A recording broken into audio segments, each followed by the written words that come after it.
G'day everyone. How are you all? I can't see how many of you come in or whether you're even there. So if you could give us a thumbs up when you get in, that'd be great. In the comments, the chats. They're Maybe tell me.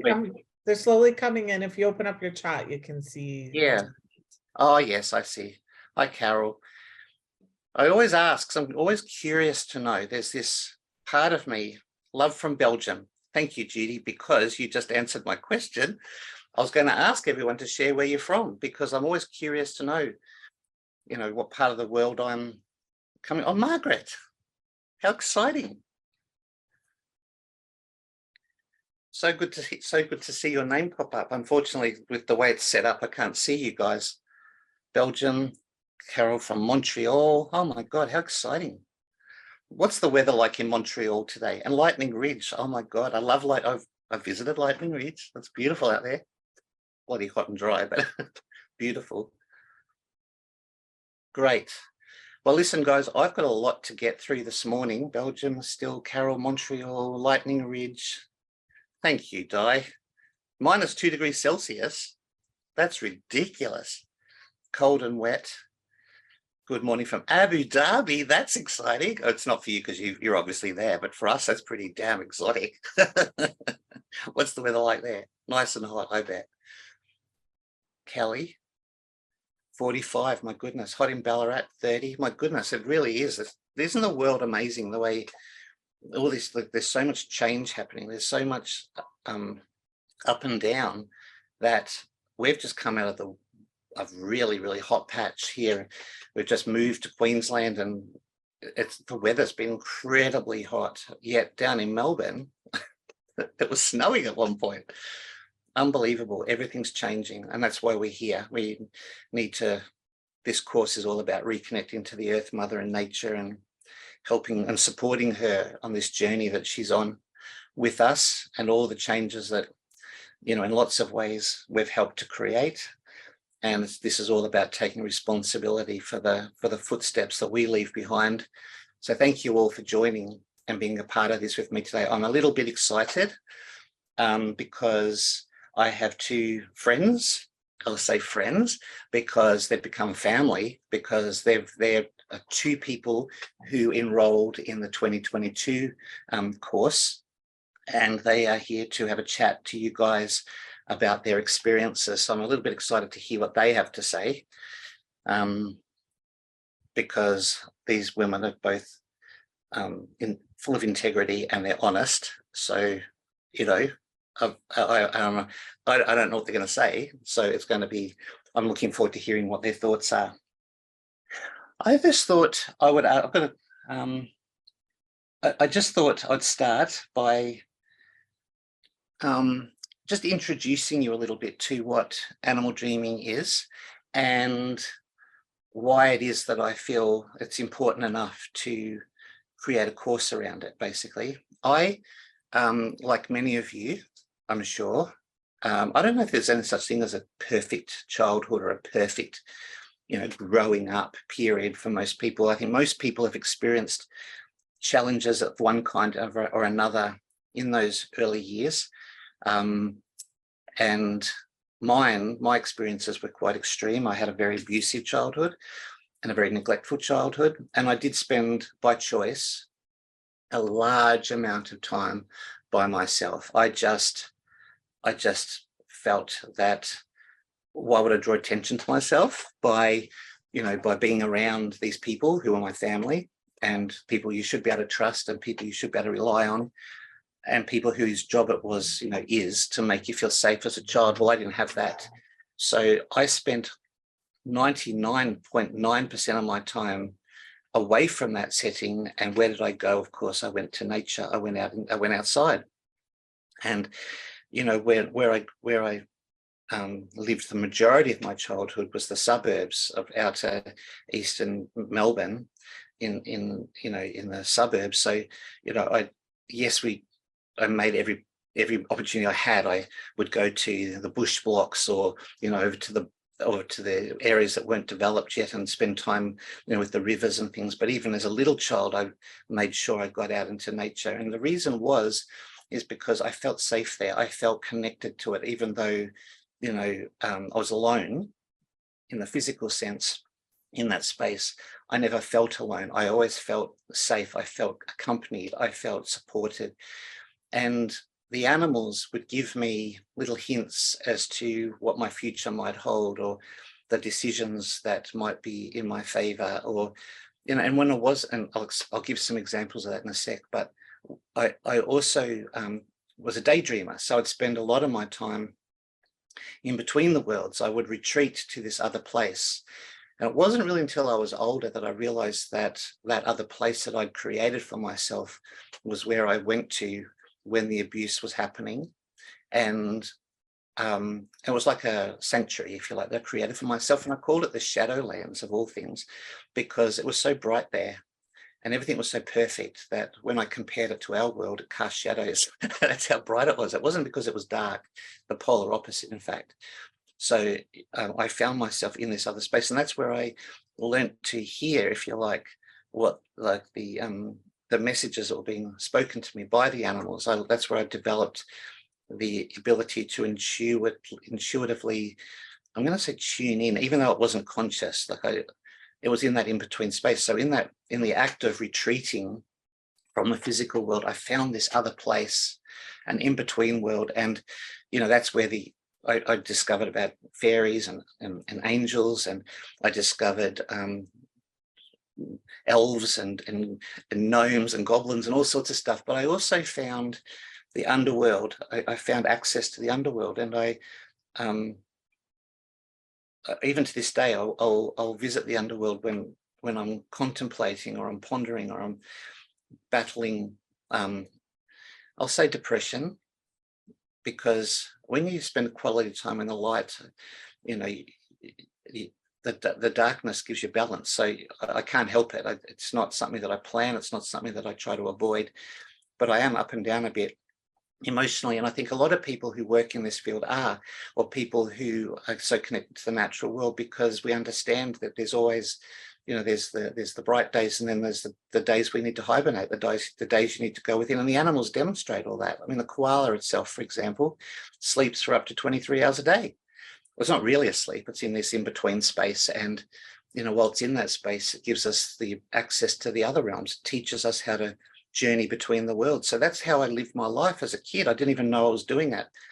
And I remember very clearly one day being outside underneath our outdoor table and chairs and watching the spiders weaving their webs and pulling their old webs apart. And I realized over time, because I've made it a habit to go out and watch the spiders building their webs and pulling their old ones apart. And sometimes the webs they pulled apart seemed perfectly fine to me, like they weren't even damaged. And that confused me a little bit, until I realized that the reason why they're pulling them apart is because they hadn't caught anything. They hadn't provided for the spiders, so therefore they looked beautiful, but there was something faulty. There was something not right. And in the process of observing that and understanding why they pulled their webs apart and why they rebuilt them and when they rebuilt them, they were giving me the clues that, my life web itself was a little bit broken, and that in time, Francis Dingle from Narnagoon, I remember visiting Narnagoon as a kid.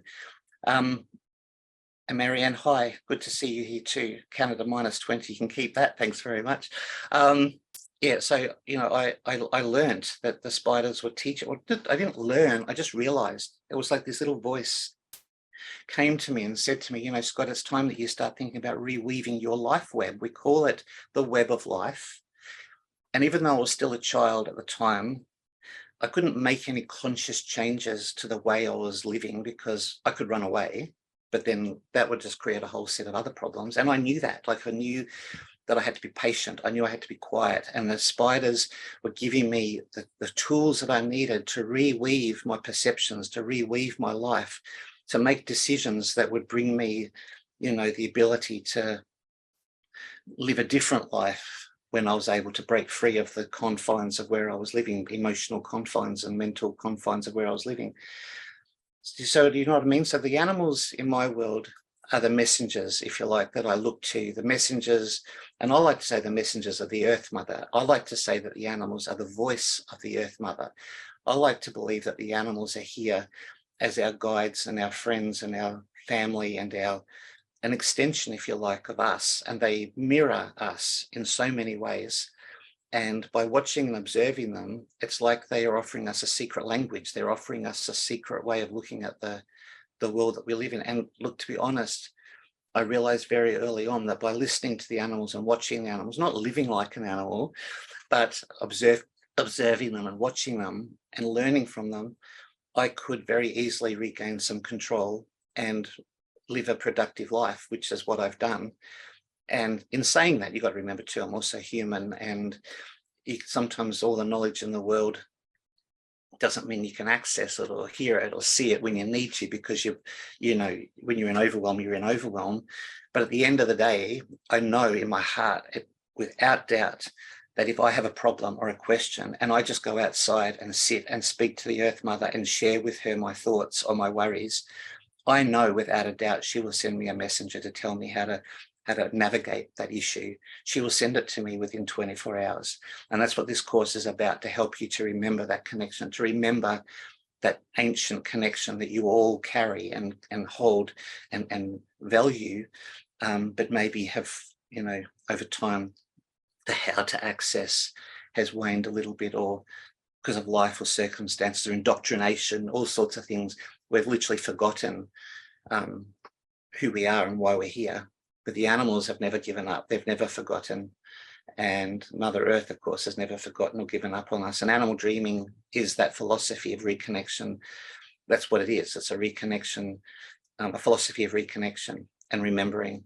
And the course is designed to journey you deep within yourself, so that, you know, in the process of going within, getting to know yourself, you're starting to remember promises that you made yourself, even possibly before you enter this world. But, you know, and then when you hit to the center, like it's like a labyrinth, you're journeying into the labyrinth. And the further you go in, the more you remember, and then you hit the center and it's time to spiral back out again. But it's in the center that we really have to, you know, face or make decisions, basically, because there's no tricks or turns in a labyrinth. It's not a maze. You can't get lost. There's no way you can accidentally take a wrong turn, because it's one path in, one path out. But in the process of journeying in, we're spiraling into our true essence, into that inner landscape of truth. And then when you get there, the decision is, what do we do now? And the answer is, let's journey back out with what we've learned to present it. It's very, very similar, if you like, in lots of ways to the Fool's journey in tarot, where the Fool needs to go on this adventure, this journey of self-discovery and realization.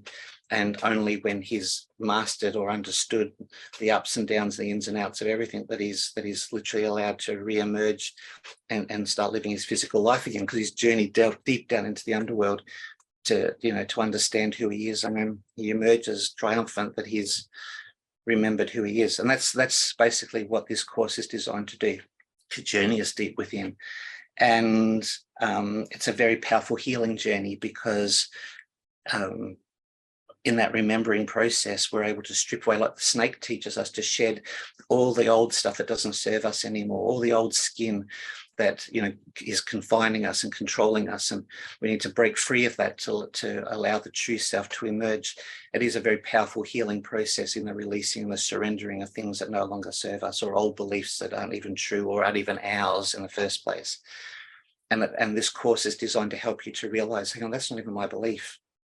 That's not even my thought. That's been taught to me. That's something I've learnt. It's learnt behavior. So the course is designed to help you to remember. Now, I trained for a period of time under an elder, and she came into my life at a very crucial point.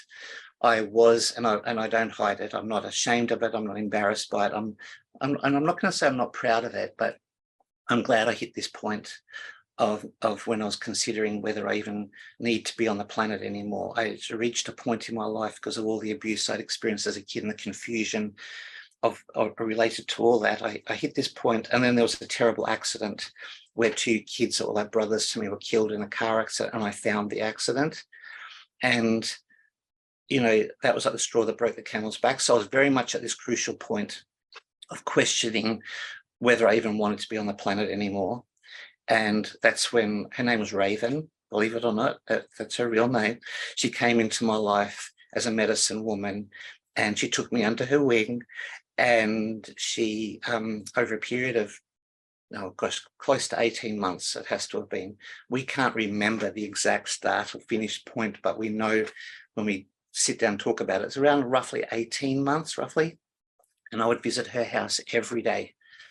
So I arrived there at with her invitation. I wasn't a stalker. She invited me, and I would turn up at her house sometimes, like just as the sun was coming up, because she told me to be there at that time. And then sometimes I didn't leave until well after dark, like well after dark.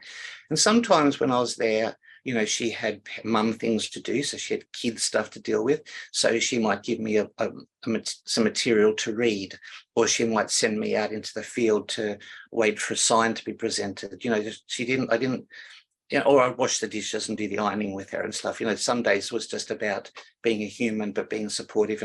But it was that community. She was inviting me into her family. So I was healing that part of myself as well, but she was also giving me knowledge, and she gave it freely. But you know, nothing comes for free. There was always going to be, you know, some sort of payment, and my payment was the commitment. She wanted commitment, and that's one of the things I ask of you guys is, if you're going to do the course, you know, it's important to have that level of commitment, because as she said to me, she would say to me, stop your whinging. Like, why are you whinging about this? It's not even hard. It's challenging, but, you know, and if you don't want it, I'll give it to someone else. That's what she said to me. I don't have to give it to you. If you don't want it, I'll give it to someone else. Anyway, I kid you not, that time with her, she systematically pulled me apart. She pulled me apart and placed me in several different piles, if you like, piles of, you know, like as if we're sorting through an attic or something, you know, like put it in that pile. Is that the keep file? Is that the keep pile, or is that the give to the opportunity shop or the thrift store? Is that, you know, if you're not sure, put it on the to be decided pile. So I literally was doing that with my life. I was doing that with all my beliefs. I was doing that with all my fears. I was doing that with all my values. I was doing that with all my, you know, all the different aspects of my character and personality were stripped away. And I had to ask myself, is that something I want to keep, or is that something I want to give up? It wasn't a conscious conversation, but there were these piles. At the end of the day, there was these piles. And she said to me one day, okay, let's start putting all this back together again. As I said, it wasn't a conversation. It was just a process. And I was surprised at the things I left behind. Things that I thought I would never, ever, I couldn't live without, suddenly were like, that's not even mine. Like, why am I carrying that around? You know, like old beliefs or values or the things that just weren't mine. And it was very disturbing in some ways, because I'd grown to rely on those things. Does that make sense? So that's what this course is designed. I have tried with all my heart to replicate the experience I had training under my elder. And it wasn't training so much, it was because she said, I can't teach you anything. And I'm saying exactly the same thing to you. I can't teach you anything. This is not what this is about. But I promise. I promise that I'll help you remember. I will. And it'll give me such joy. It'll give me such joy to see that unfolding. I feel I'm really passionate. Thank you, Di. But you know what I mean? I'm not crying because I'm sad. I'm crying because it's so important that we remember who we are, so that we can come together again as a people, not different races of people, a people.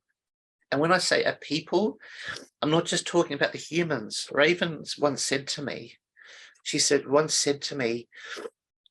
this planet is populated with countless people. There's so many people on this planet. But she said, only a handful of them are human. the rest of the trees, the stones. Thank you, Francis. You're right. It's life itself. The animals, the rivers, the grass, they're all people. They're all our brothers and sisters. They're all beings with consciousness that are sharing this planet together. And it's our role, our responsibility to live in harmony with those things. Now, wolves eat deer, bears eat deer, they eat salmon. I'm not talking about who you eat and who you don't eat. It's how you do it. Do you know what I mean? Like it's about being conscious. It's about being grateful. It's about being in balance. It's about taking only what you need and not what you want. That sort of attitude. And the moment we start living in harmony with all that again, the changes we see in our life are phenomenal. When we start to show gratitude and we start to show peace toward things, or like all the confusion and the anger I had as a kid sometimes flares back up again, and I get overwhelmed with life, and the injustice is my thing. I don't know how, if I was to meet injustice as a person, I don't know if I could sit in the same room as them. I'll never understand them. I'll never understand injustice. But, and it flares up every now and then, that feeling of this isn't fair, this isn't right. But it's the animals and that realization, the connection, that knowing that the Earth Mother cares about me. She created a space just for me. She helped me to find my family. She guided me to my family, my wife and our kids that we've had. She's brought to me my friends. And I know that when I have a question and I ask her, she's listening. I know it, because she sends the animals within 12 hours, 24 hours tops, maximum. I get my answers. I know what to do. Sometimes I'm arrogant. Sometimes I'm overwhelmed and I don't listen properly, or I think I know the answer already, so I might not get the message the first time, just like everybody else. But I know in my heart, I know when I've done that. And so do you. But what do you do about it? Often you panic because you don't understand, you don't know what to do next, but you know when something's not right. And that's when, we offer a prayer, or we speak to the angels or whatever. With the animals, so unlike the angels, they're not ethereal, like they're going to come to you. So she will literally send a messenger to you. Now, it might not be in the physical sense. You might not see like a buffalo standing in your front garden, but the doorbell might ring and there's a delivery man or a courier and he's got a buffalo on his t-shirt. So you've got to think outside the box. You've got to be aware that these are symbols, like it's a language. She's speaking to us, to be aware of those things, but to take the time to understand that the interpretation, yes, I've written the books if you want to use the books, but they're my interpretations. And I would encourage people to use them who's doing the course as a starting point, but you need to find your own language. You need to find your own way in. You need to understand that she's talking to you personally. You're not one of the mob, one of the group, one of the people. But when she's speaking to you directly, she's going to speak in a way that only you understand. So you need to take the time to learn that language. And yes, using the books will help because it's a common language. Do you know what I mean? But when it comes to your own personal interpretation, that's where the course is amazing, because it's going to help you to fine tune. Does that make sense? Like I was talking last night to a friend and I likened it to MasterChef.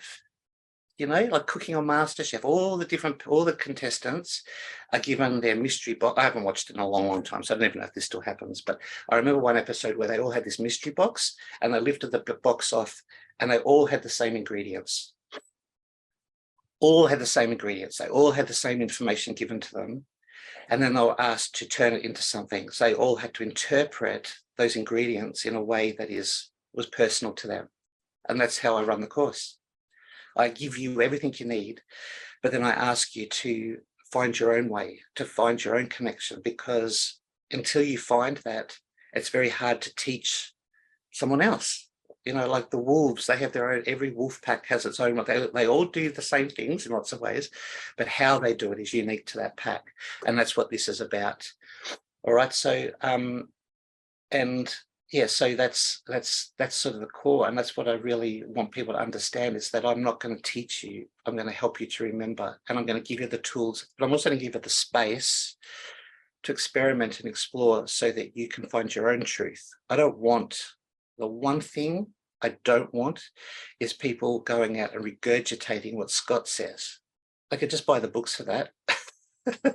But the core philosophy, yes, there's a structure there, but how you live it's your business.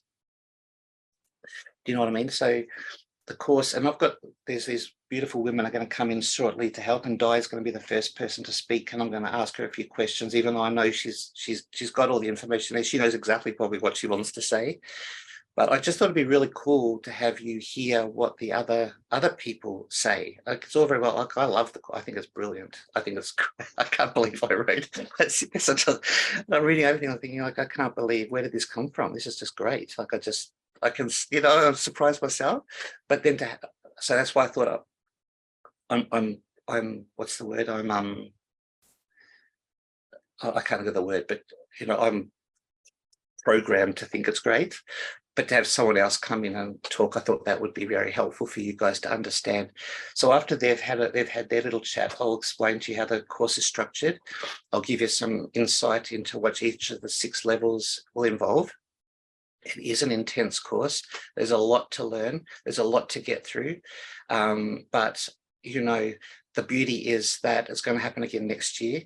And I don't mind, people repeating the program, until they get it, if you like. So it's not something that, there's a time frame, there's deadlines, there's assessments, there's all sorts of stuff, but I'm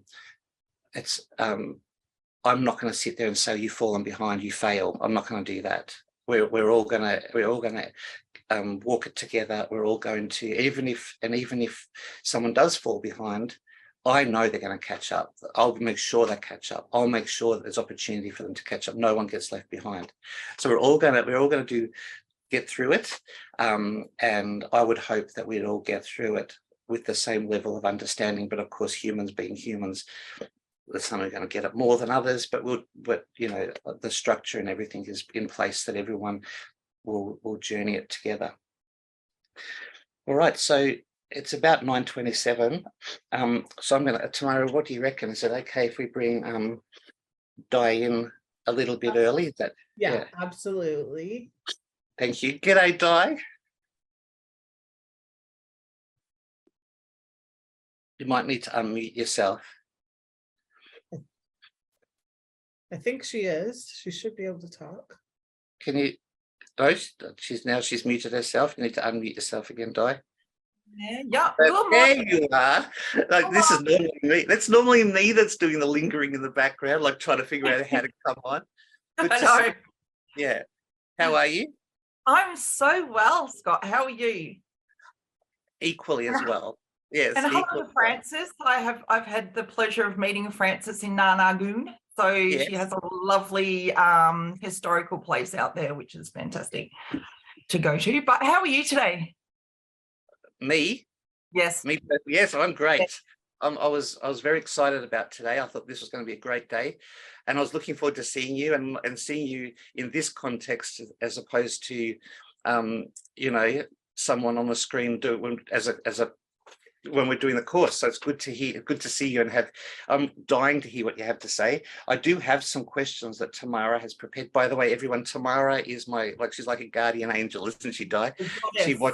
Yes. She watches over and she guides and she supports and she offers help, but she also makes sure that everything's done properly, because being me, I like to often wander off on little tangents. So to make sure that I keep on track, she's asked some questions, but you know what, Di? I'll ask you, but if you want to dump and forget what I've said and go off on your own, because I don't want anyone to think that this is, because we've not chatted about this. I've not said I want you to talk about this or that, because that's not how I work, and you know that I don't work that way. Yes. So I'll ask this. These are the questions I was going to ask you, and you can take it in whatever direction you want to go. But the first question that Tamara thought would be a good one to ask is, why did you personally, what prompted you, why did you book into the course? what was it that you thought that's for me? Why did you join? It is actually a great question, because it took me a long time from finding the course online to actually committing to it. Firstly, there was the price. Yeah. That was the amount of money, and I thought, oh, that's a big outlay for being That's right. Yeah. something that I'm unknown about. Yeah. However, I had the pleasure of meeting with you years ago with my daughters in primary school, because your past is primary school teacher, and I just loved you. I thought you were just amazing. We got on quite well straight away. And I was a different way. I was a bigly, majorly. Yeah, bigly. We've got we use different words sometimes. Majorly a different person back then. I was still very much finding my way, and to hear you say that, it's just like it blows my mind a little bit, because I thought I was messed up. Not at all. Your essence was amazing, and how you treated just people in general just sat with me. And I recently, at the start of COVID, I became redundant from a job that I'd been in 20 years. And in hindsight now, after all the passion and anger has gone out of it, it actually was a godsend, because now I've gone into this journey, you might say, of spirituality. So it's about, taking my life on a new journey. And when I saw this course, I thought, I sat on it for ages, and I went, yeah, no, I've got to do this, because they were telling me, you have to get onto this. You have to follow your passion, and you have to take the leap of faith.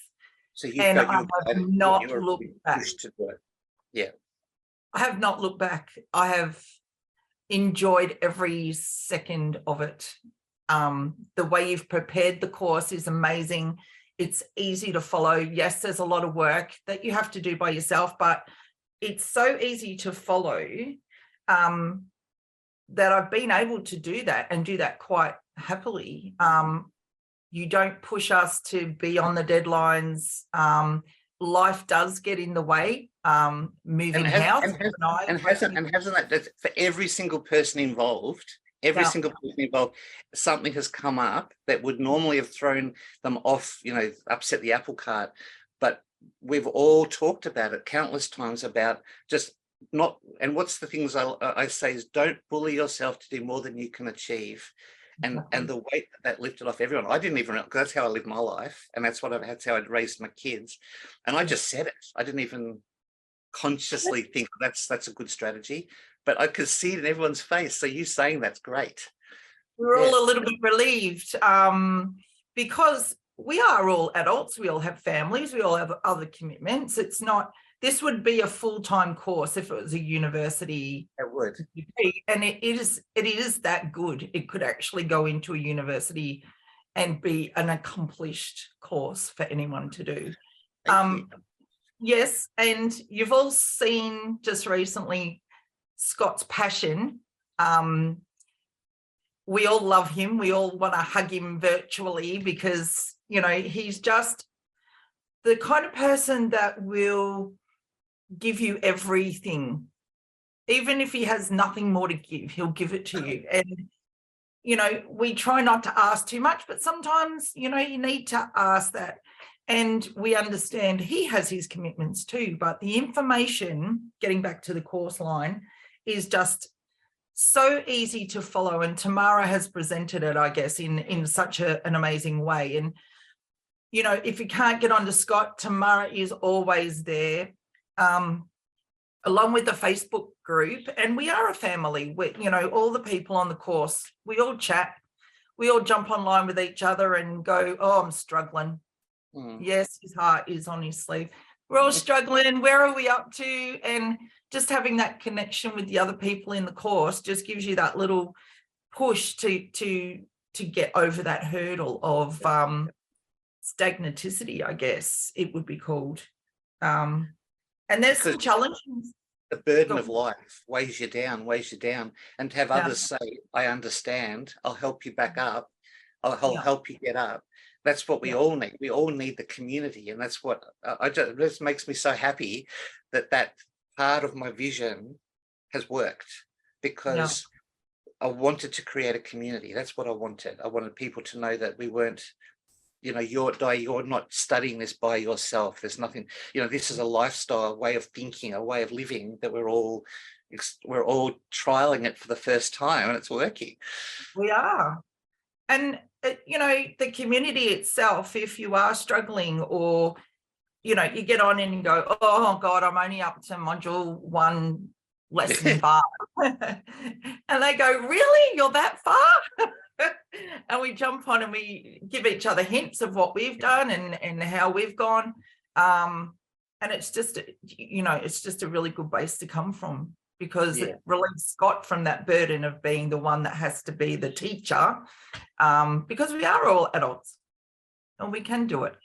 Yeah, and we are. And the thing is, I'm learning so much as well. That's what I want you to know, Di, is that by you, because no one pulls punches, do they? Everyone, if someone's upset, they'll say, I don't understand this. Why is this happening? And I've acknowledged quite a few times, thank you, because I didn't see it from that perspective. So I'm learning as well. I'm healing every day. I'm learning more and more about myself. You'd think I would know it, but I'm still learning every day. Every day I learn something new. Like yesterday, I had the opportunity to meet this amazing Aboriginal elder, like a woman, a law woman, and she talked to me and she shared that she was using my material in her course, with her the kids, and like I just couldn't believe that. Anyway, I'm learning every day. I'm learning something new every day. And so, Di, your next question, I'm going to change before I start. I'll get teary. Obviously, you've already answered this question to a point, but are you enjoying, you are enjoying the course, and not are you learning lots, but are you enjoying the experience? I am totally enjoying the experience. I would, I don't want it to end, to be fair. I want it to keep going. Can I give you a story? Can I share a story? Only happened early this morning, like in the wee hours I was up and about, and I was sitting in my beanbag in my reading room where I am now, and the floor was literally covered in earwigs. And I'm like, what the hell?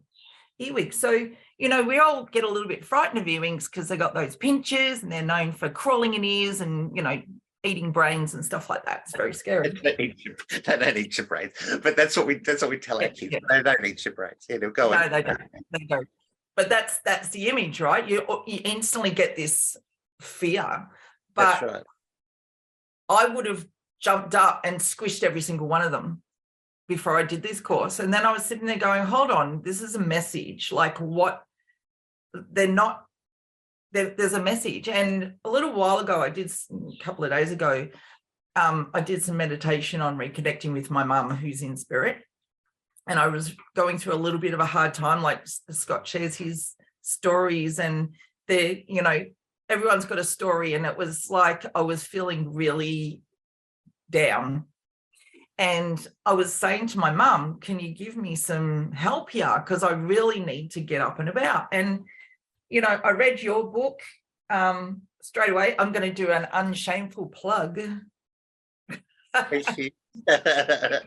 Earwig, all right? So it's about confidant. It's about,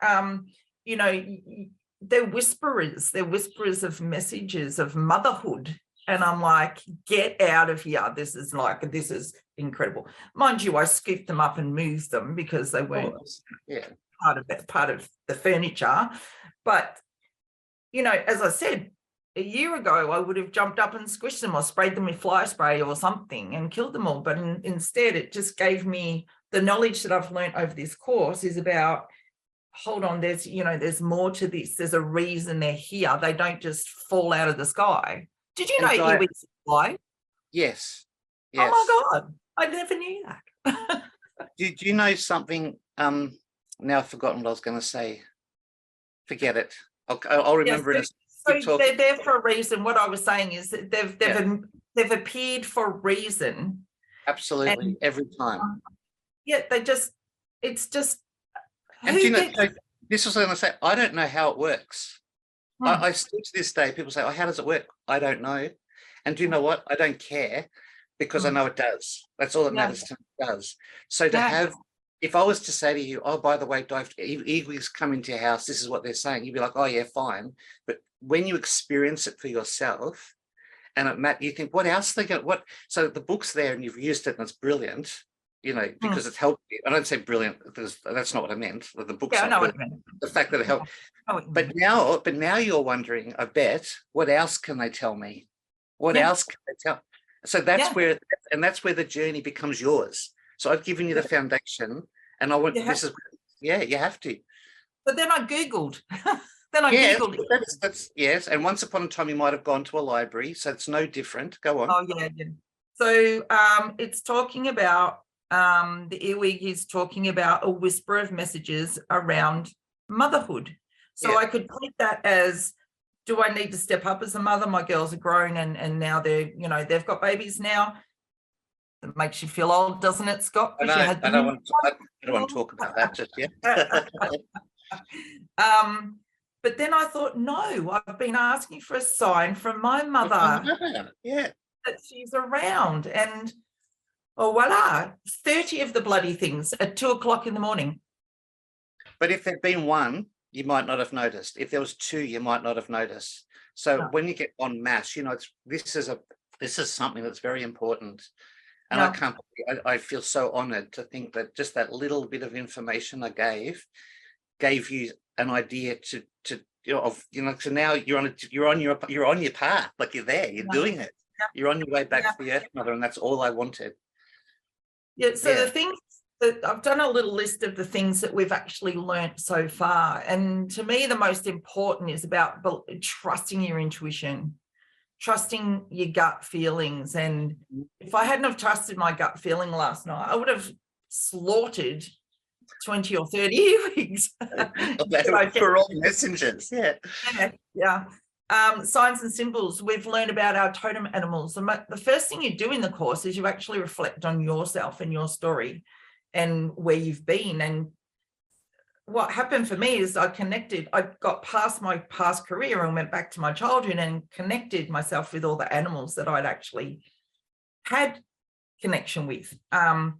You know, I've learned about reading auras and understanding the colors and then relating it to the animals and then the animal essences of the colors around the auras. Yeah. Yeah. Who'd have Who would thought? have thought? Who would have I've thought? made a freaking drum. A drum. I've made a dream catcher. Like, I've done a documentary on video. Like, these are the things that you would never thought you'd do. Like, I've written blogs now. I've written a blog and I've put it on my website. You make me so proud. I was so excited. I was so excited. I'm talking about medicine walks, and I'm bringing that into my practice because I do have a business and I work with people about bringing them forward and understanding the signs and symbols that you might walk past. Like, you know, a stubby might actually have a meaning because it's not something that you see every day. And reading understanding and reading your cards and what the symbology around your cards are. But, you know, just these are things that I have added to my modalities, and it's given me that and I'm actually reading people's animal spirits now. So when I do my mediumship or psychic readings, animals do come through for me, and I can resonate now with the meaning that they're giving the people to get them on their new journey. Because you've learnt, like you see the animal, and yes, it's an animal. It's appeared to you in a vision, but in some ways also it's a symbol, and by looking, and so you've developed the ability, the confidence to be able to interpret that symbol, because you understand that there's a language there. There's a secret little code that's not so hard to learn. It's about patience. But you know what I love? Listening to you, all these things that you're adding to your course, to your modalities, you're also opening this door to let people, for the first time for many, experience nature and the natural world and the Earth Mother, and you're helping them to reconnect to that part of themselves that they hadn't even realized gone dormant. Yeah. I just So feel come through. it's all the things that I hoped would happen. To have you say that, it's so. Oh, I'm so You know touched. what? I haven't even finished the course yet. I'm only halfway through. So if this is what I've learned halfway through the course, God, bring it. I want to hear the rest of it. I'm buzzing. I'm absolutely buzzing. Yeah. And so the next I'd like to ask you is, and you've already answered it. You've said there was a lot of work, but have you found, you've already answered it, to be honest, was the program easy to follow? And you've said that there's a lot of writing, there's a lot of reading, but it's the lessons have been written in a way that you grasp. So could you little flesh that out a little bit, explain exactly what you mean by that? Yeah. So what were you expecting? Well, when you joined the course, perhaps, what were you expecting it to be like, as opposed to now with the program you're halfway through, you know, like when you came in, as opposed to now, how have you felt, like, I guess? Okay, when I started, it was all like, oh yeah, this is going to be fun, because I've done a bunch of courses. I've done so many courses, I could, you know, write thousands. So it's about looking at what I've done and how I approach this. And I started with a little bit of a, oh yeah, this is just another course, you know, I'll just breeze through it, you know, get it done and tick it off. And I actually did a piece, and you've done a couple of things with me where you've sort of not said do it again, but you've said, hold on, get rid of your Virgo mind and bring in your trust and your intuition, especially around, and that was around understanding the essence of animals, I guess, in their purest sense.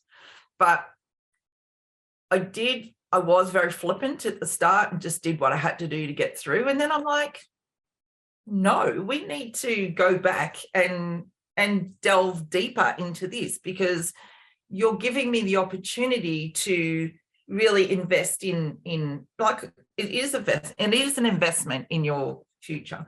But you can go two ways. You can just breeze through it, or you can actually take it in chunks and just really research one chunk at a time and make the most of the opportunity that you're being offered, because the information that you get out of that then is far more valuable than just zooming through the course, right? I like the facts that you can't get into the next module until you've finished the one, so you can't like skip ahead. And it's very structured how you've taken us on that same journey that Raven has taken you through. That was so important to me. That was so important to me. Yep. I know that some of them have skipped ahead, but that's okay. I haven't. I really want to experience what you experienced. I wanted to, you know, there's a reason for you chronologically putting them in the order that you have. So I really have taken that on board and gone, I need to respect the work that you've put into this and do the work properly, not just rush ahead and, you know, be flippant. Flippant's a really good word. I like flippant. But I wanted to be respectful to the work that you've done, because I respect you as an elder, as a shamanic mentor, and your knowledge just blows me away. If I'm half as good as you ever, I will be very excited. Very. You know what people say to my wife all the time, you know, he's such a spiritual man. And she says, you live with him, he's useless. He can't fix the car, he can't do this, he can't do that. But I really appreciate you saying all that, Di, because this isn't a hobby for me. No. And it's not even a belief system. This is not my belief system. This is my life. This is my life. Yep. These are my folders. That's the 20th. That's the barn owl. So this is my work that I've done with, that's the first module. I don't want to scare people off, because no, I've said there's a lot of work. There is a lot of work, and it does take commitment. I'm very clear on that. That's module 2. This is tawny. This is the tawny owl section. And, you know, I've got it all there, and I'm up to module 3, and I've just started. So, you know, that's the wrong folder. I'm ready to go. Like, this is where I am at the moment, one step at a time to complete what I need to complete. So, you know, it's a really amazing journey, and I'm so thankful that I was given the opportunity, and it was brought to me to say, you need to do this because it's going to be important for your future. So I guess the next question is pretty obvious, because the next question I had here was, has it changed your life in any way? And you know, you've already answered that. I just think that's, if you'd like to flesh on that, or, you know, add to that. But if you don't want to, you have answered that already. But I do want to point out the obvious, that there are a lot of medium, like I call myself an intuitive coach. So there's a lot of mediums and psychics out there. Every day there's another 100 popping up on TikTok or whatever. So this just gives you that extra point of difference in the world of congested, honest coaches. And it's, but just day to day, and how I look at things, like the earwigs last night are incredible. Walking up, you know, going for a walk and finding things. Like the other day I did a medicine walk, and I found like a piece of whippersnipper cord, and that was about, you know, getting rid of what no longer serves me. Just cut that away. Like, God, yeah, 2 years ago I would have gone, oh, look at that rubbish on the ground. You know, yeah. Make it up. It's so valuable. Life lessons, you know. I can sleep better too. Oh, Di, that's wonderful. Yeah, I can sleep better because, you know, I'm a lot more restful, and just I feel like I'm vibrationally more in tune. Yeah. I mean, it was meant for, you're such a beautiful man, and I love with you, and you know, the knowledge that you've got is fathomable. It blows me away. And you're so generous with your time. So generous with your. You know what? When I trained with Raven, the one thing she said is, I'm going to give you, this is what she said, I'm going to give you something, but with it comes responsibility. And I said, I'm up for it. And she said, the responsibility is that what I give to you, you've got to share with others. That's your responsibility. And I have honored that promise. So if I get information, it's not mine. If I've got something new, or I've discovered something new, I have to share it, because there's this promise that I've made. So when you say about the knowledge, there's a lot of stuff that I don't share because it's my own stuff. But if there's anything that I have that I believe is going to help someone, I'm going to give it away. I'm going to share it. And I mean, yes, we have to pay, the people are paying for the course, because I've got bills, I've got responsibilities too. And this is my job, this is my work. And we don't question paying for tickets to go see Madonna sing or whatever. So I don't have any guilt or issues, because I believe the course is very affordable, but it's about sharing, it's about giving, it's about paying it forward. It's about making sure that no one gets left behind. That's what it's about. So yeah. Yes, you might say I've got lots of information, but to hear you say you sleep better at night, my work here is done, because I know that you're helping people and you feel good about helping people. So you're paying it forward. That's how it's meant to be. That's the abundance. That's the peace that comes with understanding. So to hear you say that, Di, just brought tears to my eyes. It's like, that's exactly. I want people to have peace. I want people to be brought home to that sacred space, and for you to sleep soundly suggests that you've found a little bit of that, and that's freaking brilliant. So apparently there's a medicine walk blog that you'd like to share. Oh yeah, so it's on my website if anyone wants to go on. Oh, there you go. Look at her go.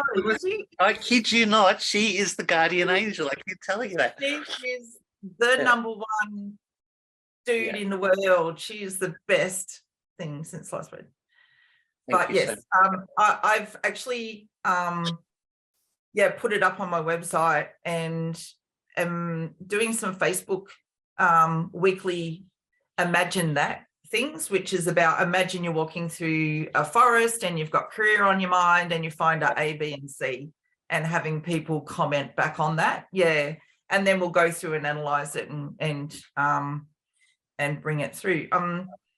You never know how many people see it, but if one person sees it, well, that's fine. My elder said to me, if my work touches and changes the life for the better for one person only, my work here is done, because they're going to go and tell one person and they may tell 2 people. So that's all you need. That one person makes the difference. Yeah. That's all you can ask for. Yeah. So I'm so grateful. I'm grateful. This work for me is going to be my structure going forward. It's going to be something that I'm going to talk about and promote and, demonstrate, do workshops with. I know that you're very keen on having everyone go out and do your work for you, like progress your work. So yeah, but listen, it's not because I'm doing my work. I'm not doing Raven's work. I'm not doing Raven's work. You're doing your work. I'm giving you stuff, but you're not doing. This is what I'm saying. I don't want you regurgitating what Scott says, and I already know you don't do that. I already know that, but it's not. You're not doing my work. That's what this is about. This is enhancing your life and you sharing with others. So. But you know what, Di? I feel so grateful. I just feel so humbled. Your words have touched me very deeply because, when you put your hand up to do this, I thought, wow, that was enough. But to hear your words, I'm blown away. So thank you. My pleasure. Thank you for having me on and the opportunity. And good luck, everyone. I hope you take it up because you will never look back. You'll never, ever look back. Thank you so much, Di. And I just want to say, just for those in case they're watching the recording, so they won't see my link, her blog is at her website, Di Day Inspires. So DIDAY inspires.com. And the blogs are there. You'll find the blog on the website. Thank you so much, Di. That was brilliant. Unbelievable. I just, I have nothing, I don't know what to say, except that we've now got another, she's a friend, she's family now, but Susie Wilson is part of the course. So there she is. I'm so grateful because to have other people talk about the course like this. G'day, Di. Sorry, Susie. That was Di before. How are you? I'm good, thank you. I'm great. That's good. Yeah, I could have done my hair a bit better. So did you hear what Di was saying? Were you able to hear? I did. And can I just say straight up, I'm not a straight A student like Di. What are you then? I don't know. I think I'm a different type of student. No, I love what Di said. I'm just not as organized as her. That's all. Well, from a different perspective, that's perfect. Like you'll be talking to the majority of the people, I think, because I'm, that's why I have tomorrow, because I'm a little bit disorganized too. So, so like I said to Di, Susie, you've obviously got things that you might like to say, but I'll ask the questions and you can either ignore them or you can answer them and then add what you want to say, because you might think, well, that's a stupid question. I don't want to answer that question. You might. I mean, if you know me, that's how I think. So can I ask, what was it about the program or the course that made you think I would like to be a part of that? What was it that thought, yeah, this is for me? I'm emotional already. Oh God. That just came as a big wave over me. I was expecting that. It was actually at a time, I've followed you for a while and we've known each other for a while now, but a couple of years ago I went through a bit of a health crisis. So in the last year I've really been trying to work out who I am and why am I here type thing, because I come through that and I'm still here. And it's like, when the course came up, it was about me redefining my life. Yeah. And I think for you, what you were seeing, I didn't see. So I think when we've spoken about it, it was like, and you've even said this to me, you said, you want me to see what you see type thing. I need to see the person inside me that I am and what I carry. And that was a lot of my work last year that I've been doing other things as well. But doing your course, the reason I did that, it was, I guess I was wanting to try and work out who I was, to be honest, in this new way that now I'm working forward. So it was all a part of my unraveling, trying to work out, well, who am I anyway? What am I offering the world? And how will I now walk? Because I knew from my health crisis the year before that I couldn't do that same path. Because it's not, I had to change, because if we keep doing the same thing, we're going to get the same results. So I knew that I had to change, but I just didn't quite know where to do that. So I was looking for tools, I was looking for ideas, and really once I then started, it was about that whole, it's like unraveling yourself. It was a part of my process of unraveling myself more. And I thought I'd already unraveled a fair bit, actually. But it was like some of the, and I wrote about this on our Facebook group, because it would just spun me out big time. Because one of the first things is we had to do the spread, like the card spread of our life, you know. And every time I was turning a card over, I was going, oh my God, oh my God, oh my God, like, because it just spoke to me, you know, it was so clear. And I took a picture of that spread and I'll keep that, but I put that on our group as well, because it was like, this can't be real, you know, like, so it was just such a, and because I've got a Capricorn brain, a Capricorn sun and a Cancer moon, and I always talk about that, because it's like, I have those two worlds, you know, like, and they oppose each other a lot. Because goats have to try everything for themselves, and they're never satisfied, and they argue. Yeah. And they have to do it multiple times, can I just say, it's just not once. So yeah, so the reason I started was really, I was going through the whole process. So it wasn't so much for me about work. To me, I wasn't really looking about how am I going to use this to put into my work or into my life, because I didn't really still know what that was going to be or look like.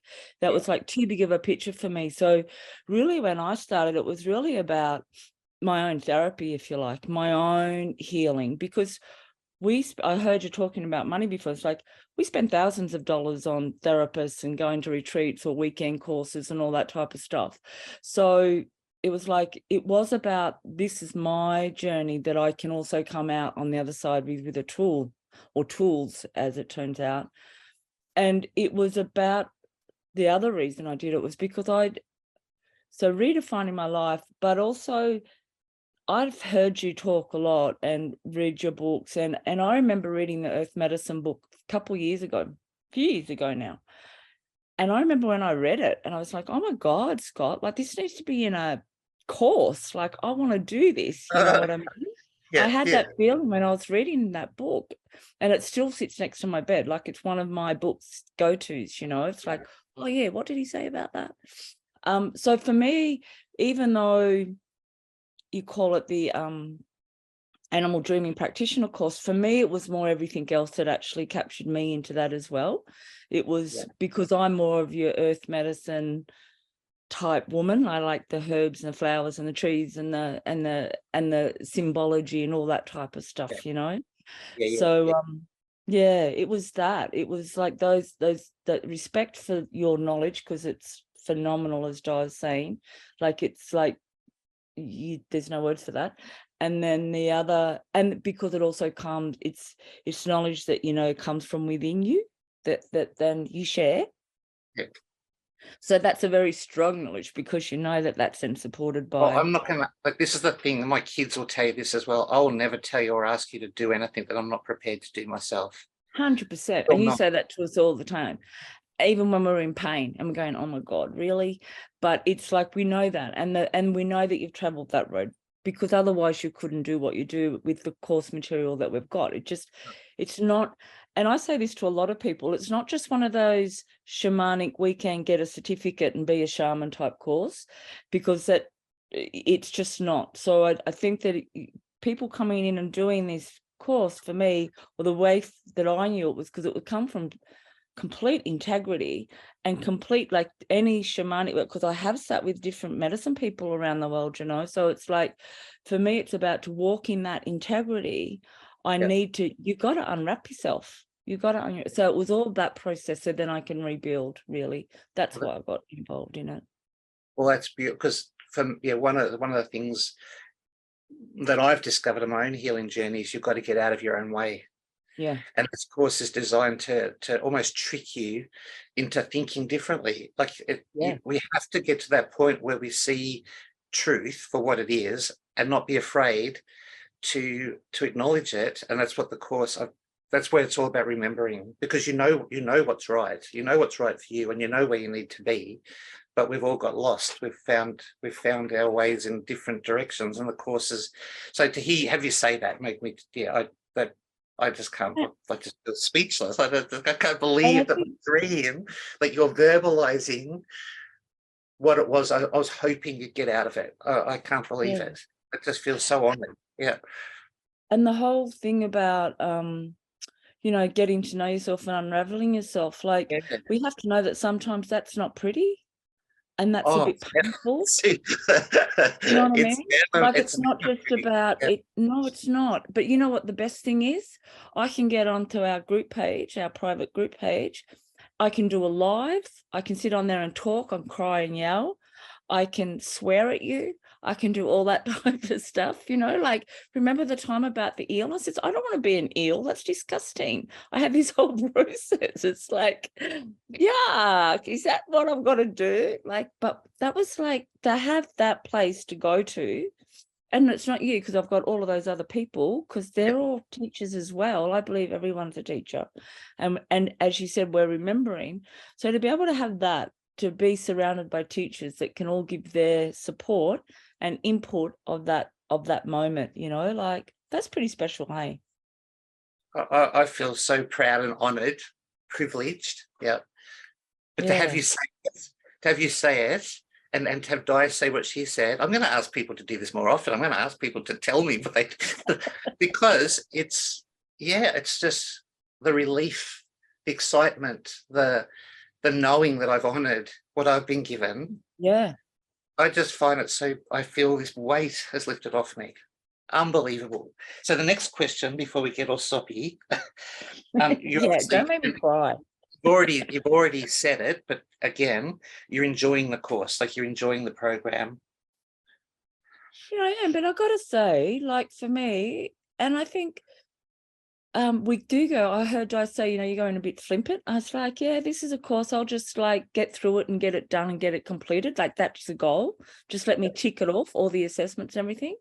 And I learned very quickly, and I had this conversation with you too. It's like, I got really confronted with that, actually. I got confronted with the amount, not for any other reason, that I think that in my earlier days, I come from a dyslexic type background, because literacy has always been an issue for me.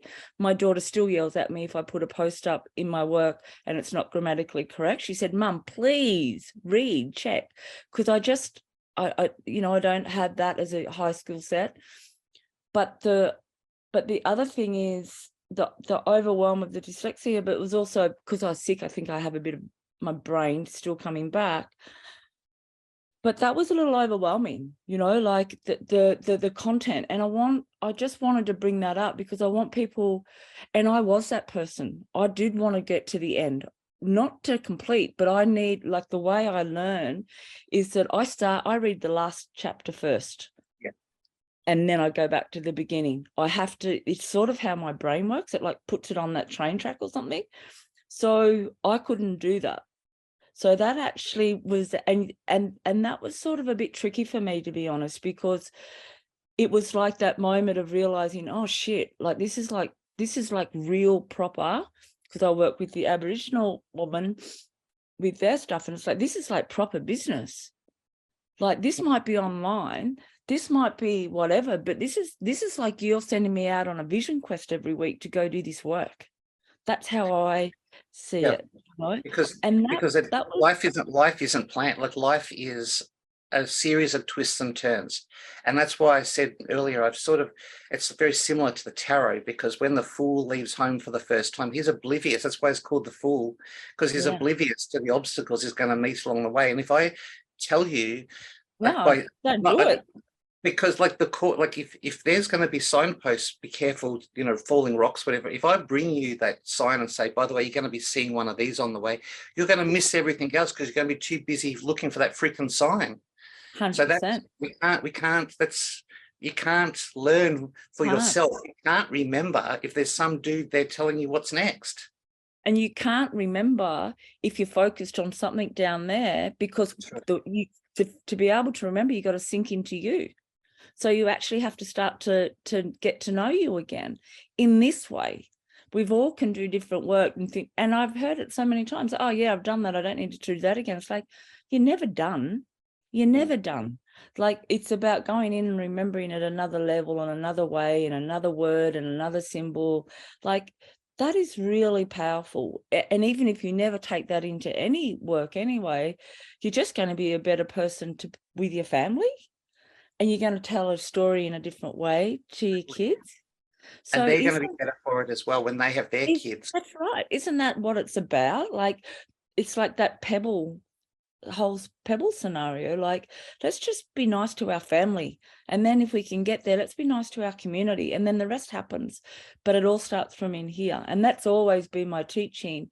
But learning how to do that, learning online, and going through and reading the material and sitting with the material, not just scanning it to find out what assessment do I need to do and what do I need to do. Bare essentials do I need to achieve to fulfill this part of the course, Because it's just not possible when you got to go back and do that. You got to go and remember. So, and it's, so once you take that pressure off yourself, and it's like, you know what? And I tell the story about this, and I did this in things like there was the pressure about the dream catcher. I was like, fuck, I went and got stuff to make it, and I just couldn't do it. I just couldn't make this dream catcher, and I had everything there running around, blah, blah, blah, thinking, oh my God, I've got to get this in. I've got to do this dream catcher. I went away on a weekend with the other stuff that I was doing, and I was on country, and all weekend I saw nothing but friggin' spider webs. No spiders, but spider webs. And it was so conscious in my brain about that I'd been struggling to make the dream catcher, and to in prana, to actually remember what it's actually about, not just getting a dream catcher done. This is a different level of the work we're doing, right? You're making me tear up inside. I feel my heart is pounding, because this is exactly, this is what I was hoping you would find. Yeah. So then it's like I was surrounded by these spider webs all weekend. I'd run into them. I'd see them. I could not get home quick enough to get onto my dream catcher. I couldn't get home quick enough. And it's like, oh my God, I've got to make this. I put all my work aside. I was making my dream catcher. It became the priority. And then I broke the string. And then it was like, oh shit, we're supposed to start again. And then it was like, no, I'm not. I never said you've got to start again. Nowhere in those instructions. But in my head I did. Yeah, in my head I did, because I thought that it wasn't one life and the whole story around it. And I actually did a beautiful nod in that. And I guess even now that I'm even saying this to you, I think I did prayer on that, because that was the time that I changed my life, because it was nearer to the center, as it was there. And I was like, which is more recent for me. It's like, yeah, right. So I actually did prayer on that, because that was where I changed my life. That was the day you decided that you're going to keep marching. I was going to live. I was going to actually keep doing this earth walk. So that's the teachings for me. Like, so it's not, I come from doing, I'm the type of learner that has to do it. I have to experience it and do it. And the words are there, and I'll go, so I can go back now and read your teachings on that.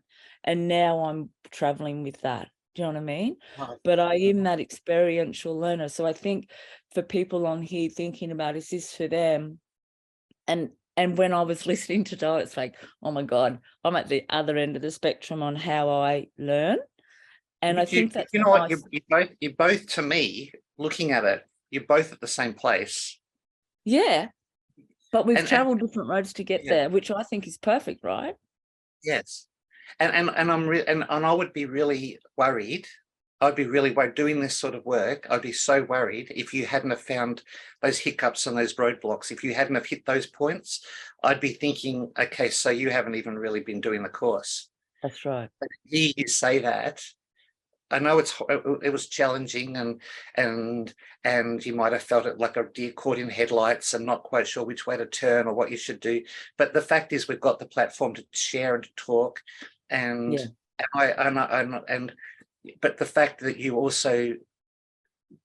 kept turning up, you didn't give up, and you found a way through it, and a way that works. I just feel so excited. Yeah.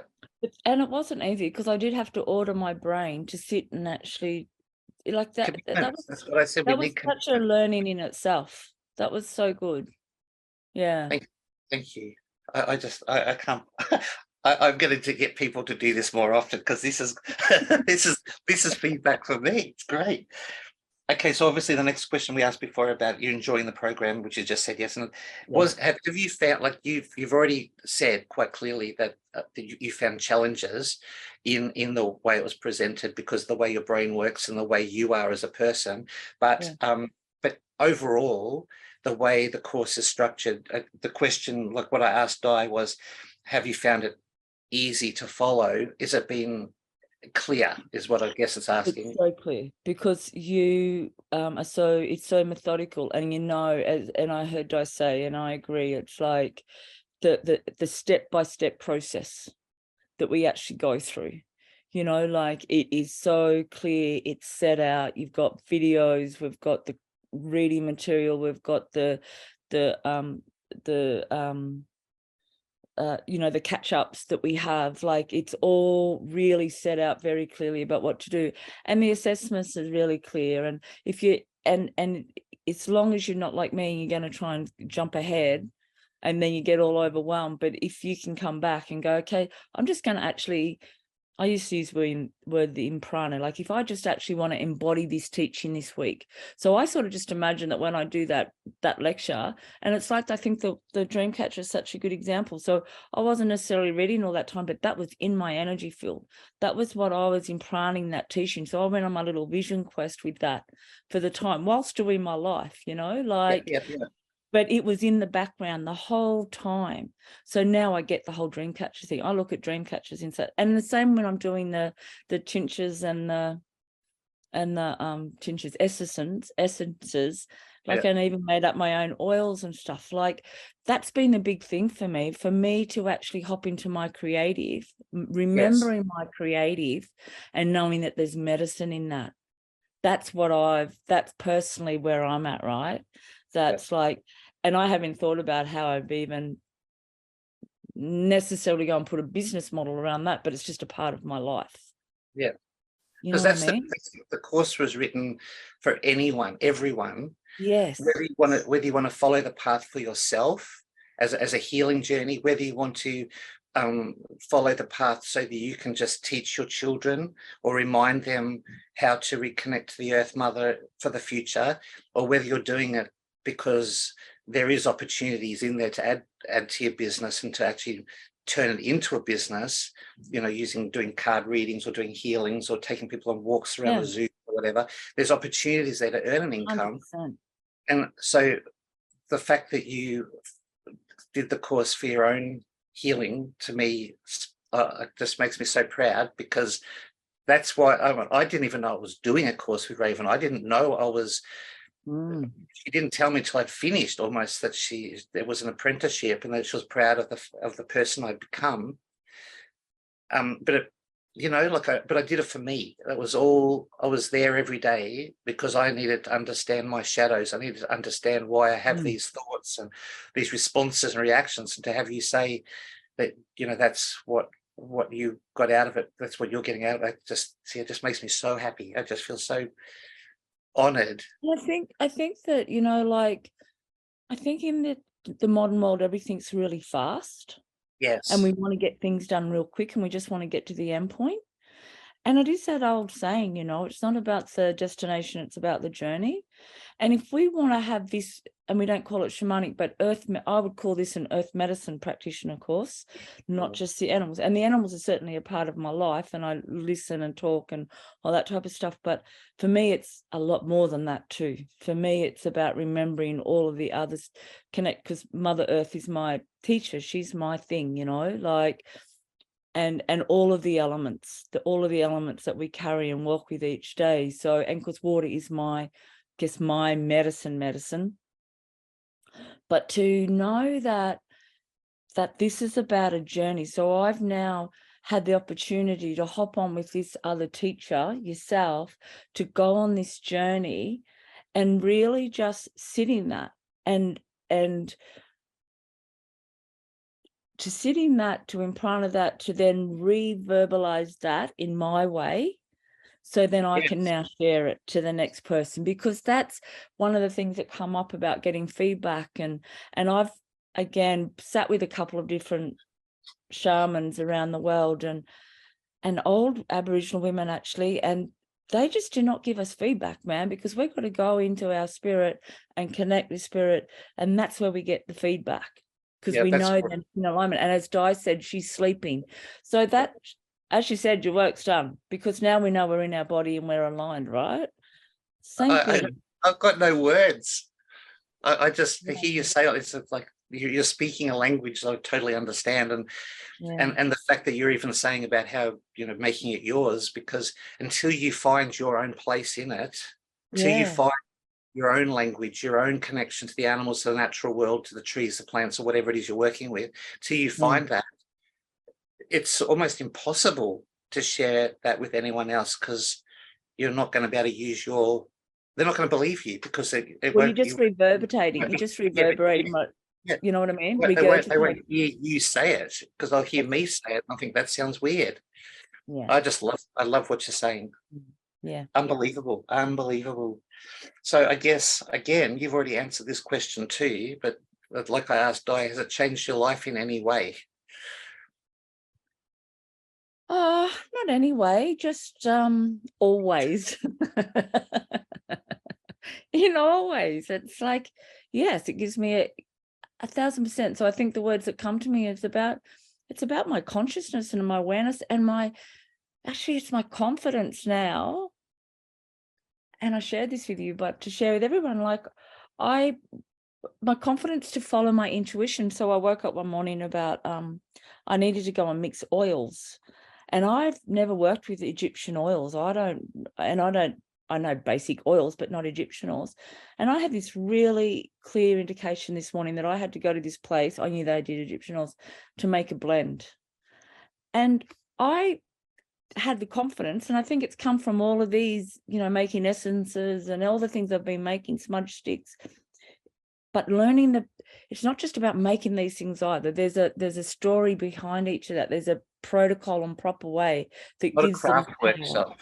I don't teach craft. No, it's not going to Spotlight and doing your craft shop. That's exactly right. This is like medicine tools. Yeah. So to have that understanding, and I went to this and I made my own oil blend, you know, that ended up being called Forever Moments. But it's just like this. And when people took it, because I couldn't believe that I was doing this, right? Being like having to test it out. Yeah. So getting people to smell it and feel it in their body and give me, and they all come back with the same word. So I knew that it had done its job. So it's given me the confidence to act on my intuition, to use the medicine tools as they need to be used, and know that they're going to come from within me. So that's what it's given me. Yeah. I just want to say thank you. I just feel so honored to hear you say that, because for those people who, you know, have never met you before, you've been following your own path for quite a while. It's like you're a very intelligent woman. You've got knowledge of your own. You've spent quality time with elders all over the world, law people, medicine people, healers. You've met a lot of substantial people with knowledge, and then to have you, it means a lot, because you're an honest woman, and you wouldn't have said stuff just to blow smoke up my ass. You know No what I way. mean? I couldn't have. I wouldn't even be on here. Like, and there's no point in me talking. Like, I just don't talk. If it's not in my spirit, I can't then say the words. So it is very much from my heart. And you know, this is blowing smoke up your ass. That to be able to have, but this is from my heart, to be able to have someone of your being, your innateness of Australia, to talk about our medicine. This is oh sorry everyone, give me a moment. But this is Southern Hemisphere medicine. Yeah. This global medicine. This is so proud of that, because this doesn't happen. No. Not for the intention and the length that we go through and the depth that we have and the knowledge that you're sharing. This is like to be able to sit in this country, the oldest country on the globe with the oldest population ever, the first population to be here. I walk in reverence with that, actually. Okay, I think your time's up. I think I'm done now. Thanks, everyone. I love you for that. I love you too. I can't. Yeah. Because I think what people need to understand is I'm not Aboriginal. I've never been Aboriginal. I've got no plans this life to become Aboriginal, because I can't. But to have you say that, and knowing in the back of my mind that I've had a handful of elders reach out and acknowledge my work, but that I'm not trying to be them. Like, they have acknowledged that I'm not trying to copy them or replicate them or rip them off Or in any way. from them. Yeah. But to have you then say that I'm like this, that what I'm offering is something, I just can't. I feel so, yeah.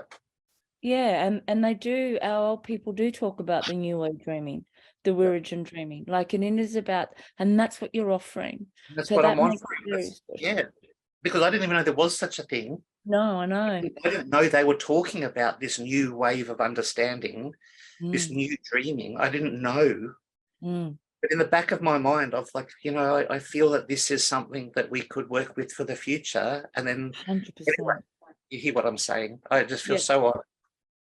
I'll chat to you soon, Susie. Thank you so much. Thank you. Have a beautiful day. Enjoy the course, everyone. You'll love it, love it, love it, love it. Enjoy it, embrace it, grow with it. See ya. See you later, Susie. Bye. See ya. Thank you. Unbelievable.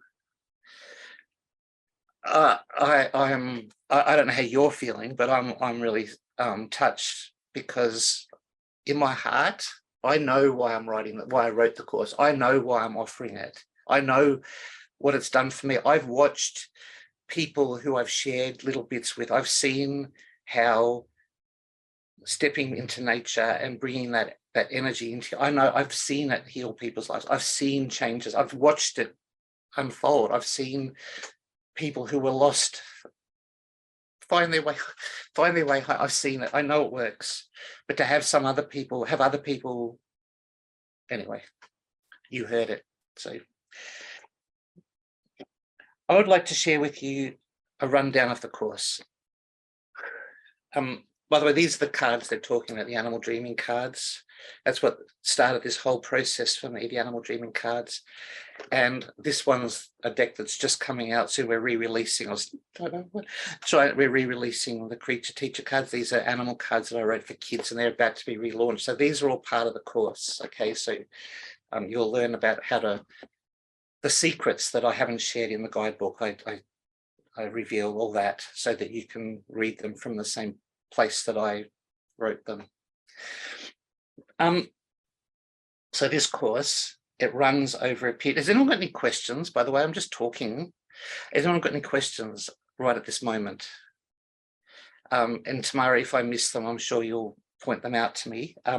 So I just want to go through, it's 11 months of study, but in truthful, when I say study, that's a word that we associate with courses, but it's 11 months. In truth, though, it sort of spills over to closer to 12, but you know, it's the structure is based around the 11 months. It's something though that you could also, that's not, you know, it's only, this course is 12 months, but in truth, it's a lifetime course. Like it's a course that you, once you start to live it, you'll build on it. And a year will obviously click past in a flash because it is such a, it's such an in-depth course. There are 6 levels, and those levels are designed, and in truth, it's 2 courses in one. Like you really, I could easily split it into 2.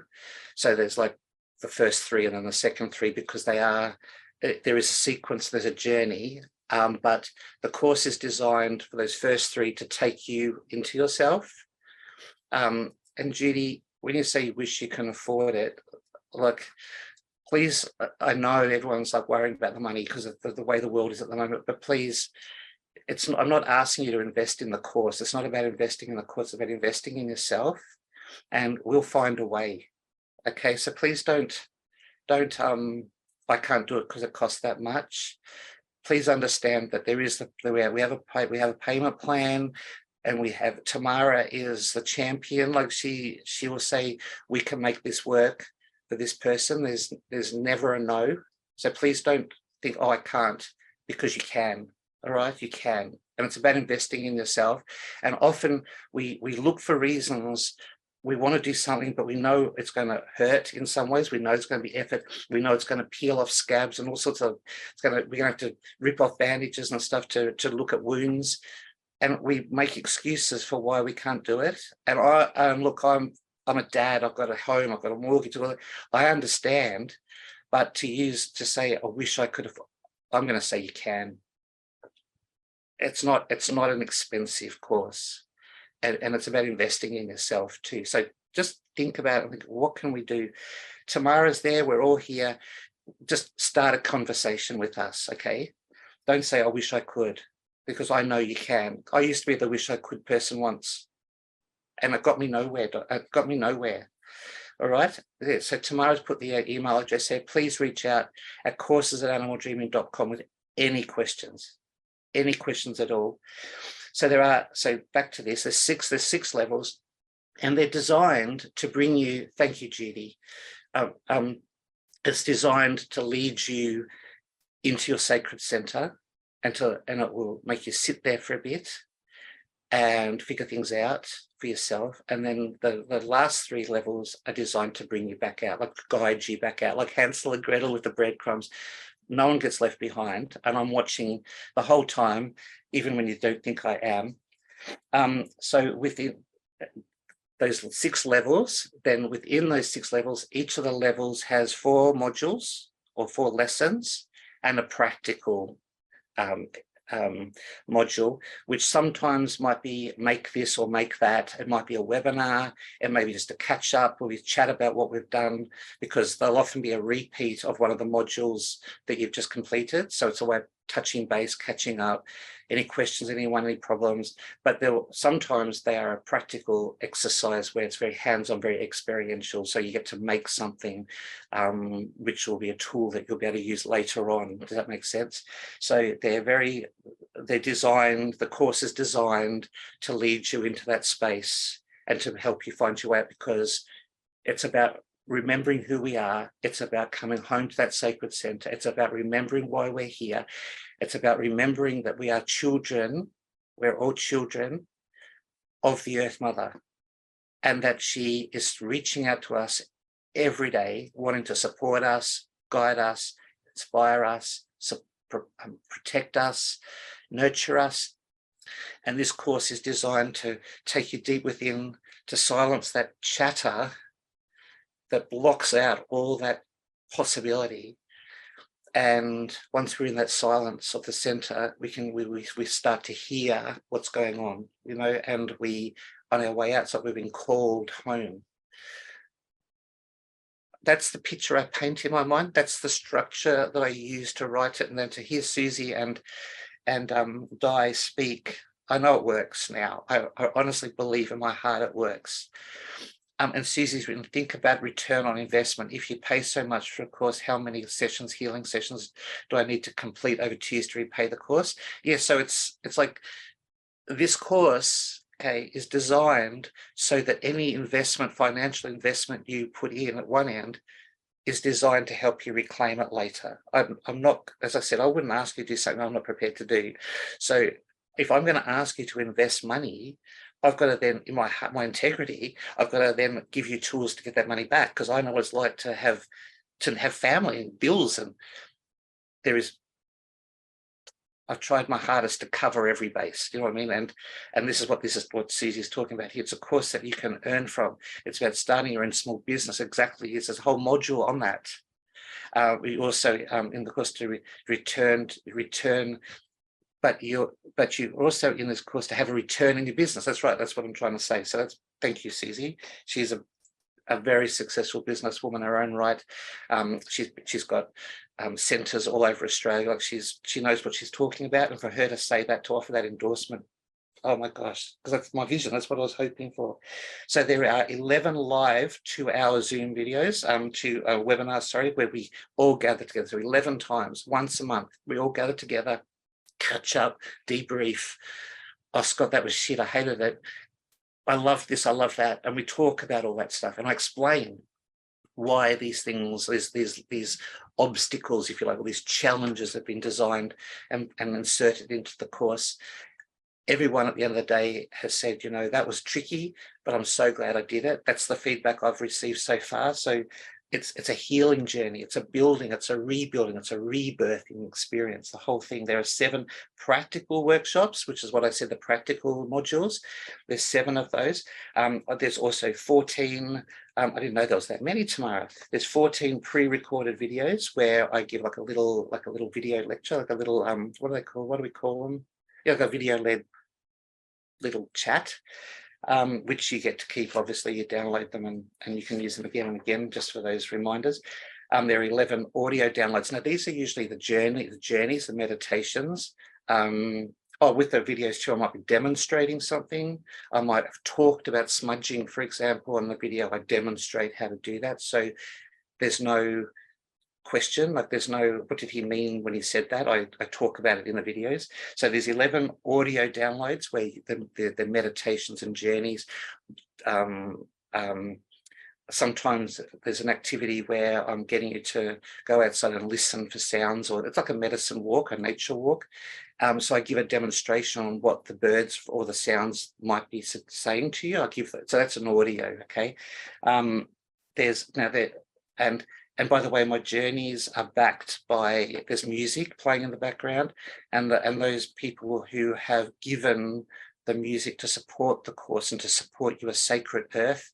Now, if you've been to any fairs or festivals here in Australia, you may have seen Sacred Earth playing their music. But if you've ever had a massage or you've gone to a yoga class, I guarantee you have heard their music. It's mantra, it's beautiful, it's inspiring, and they have given that music for it so that to support this course.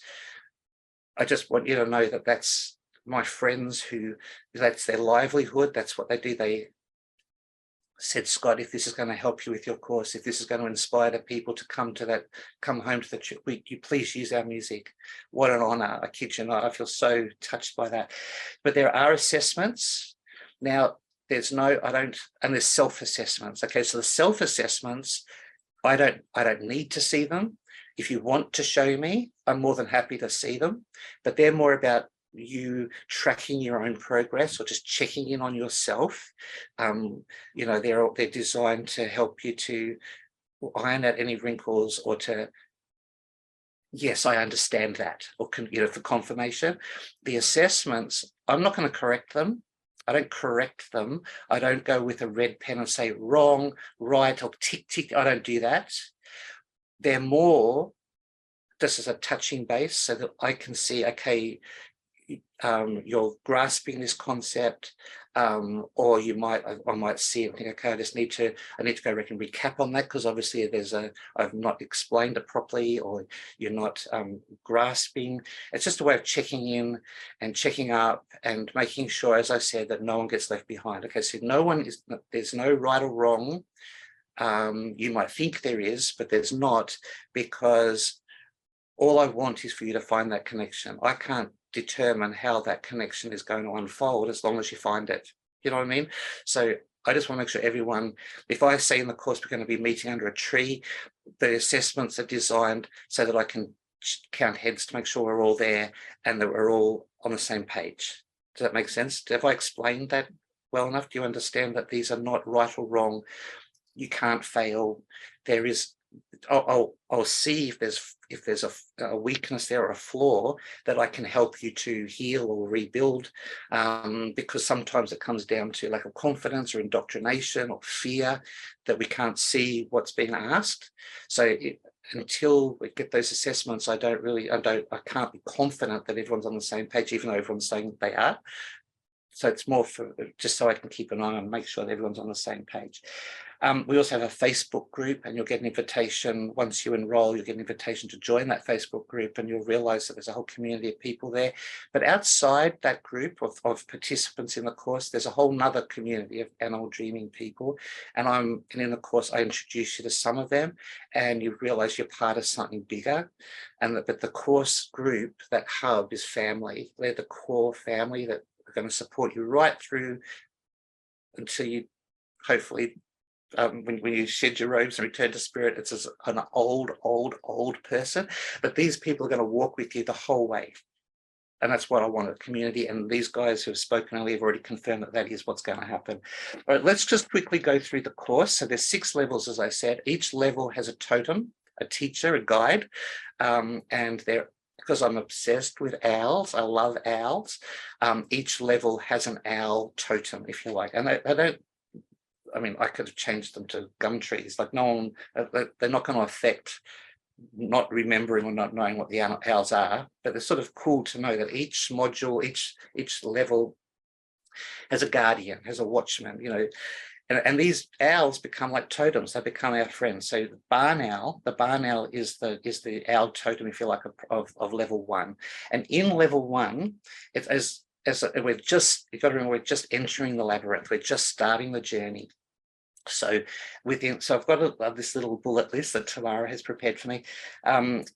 We talk about the language of nature.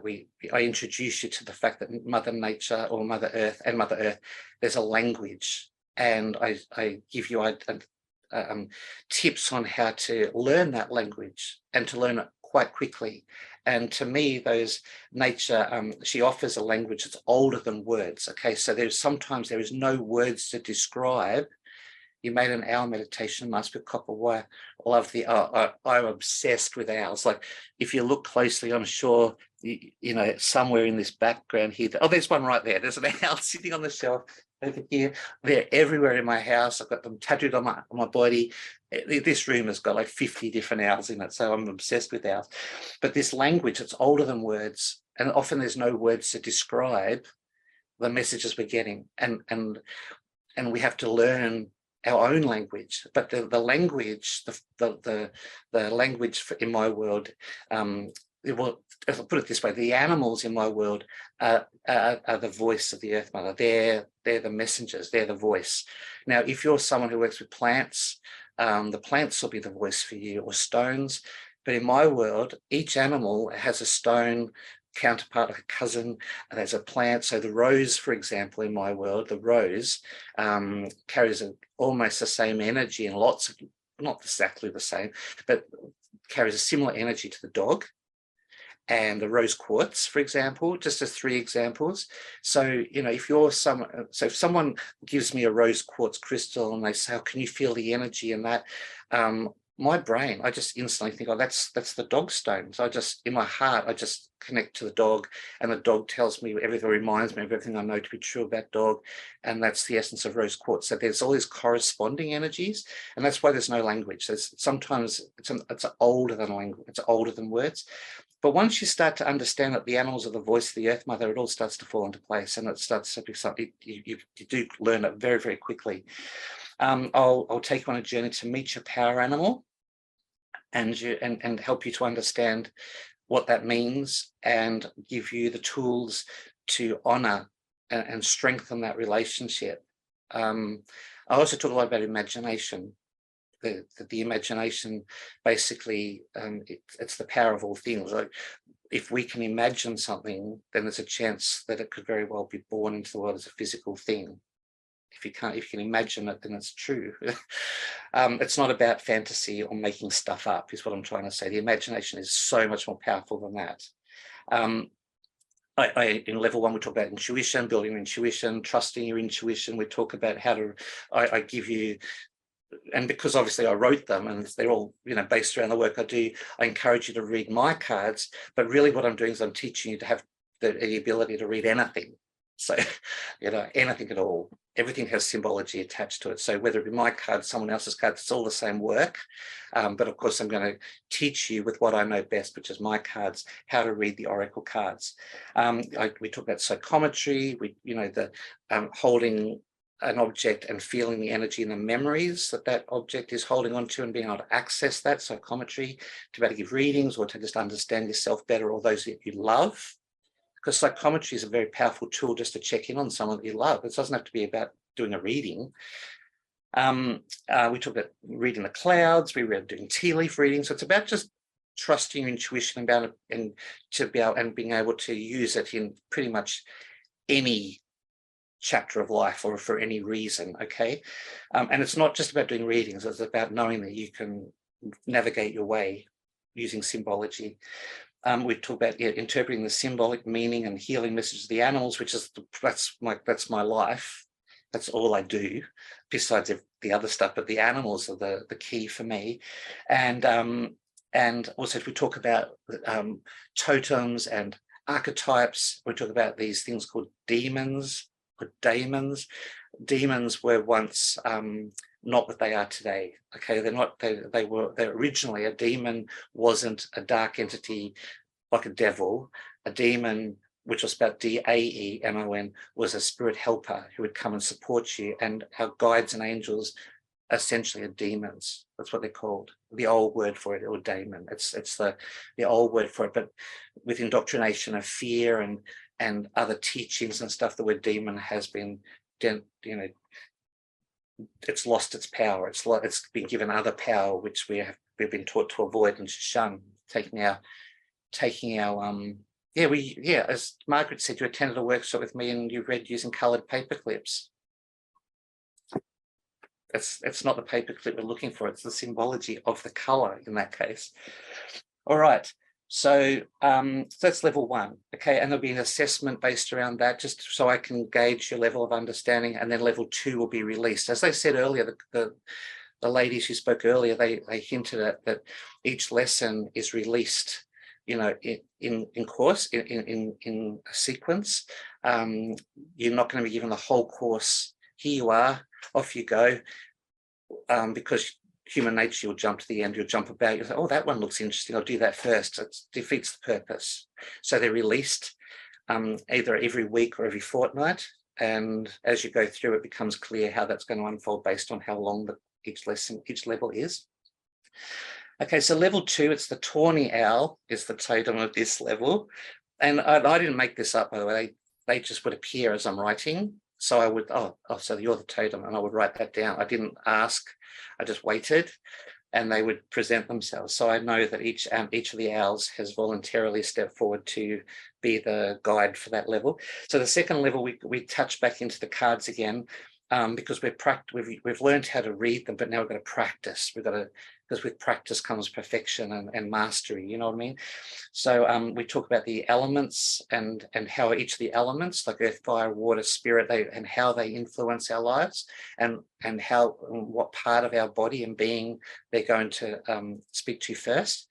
We talk about the voice of the Earth Mother, being the animals being the voice of the Earth Mother, and how they present to it, and how they present themselves to us. Like how do we notice that? How are we going to notice that when they rock up?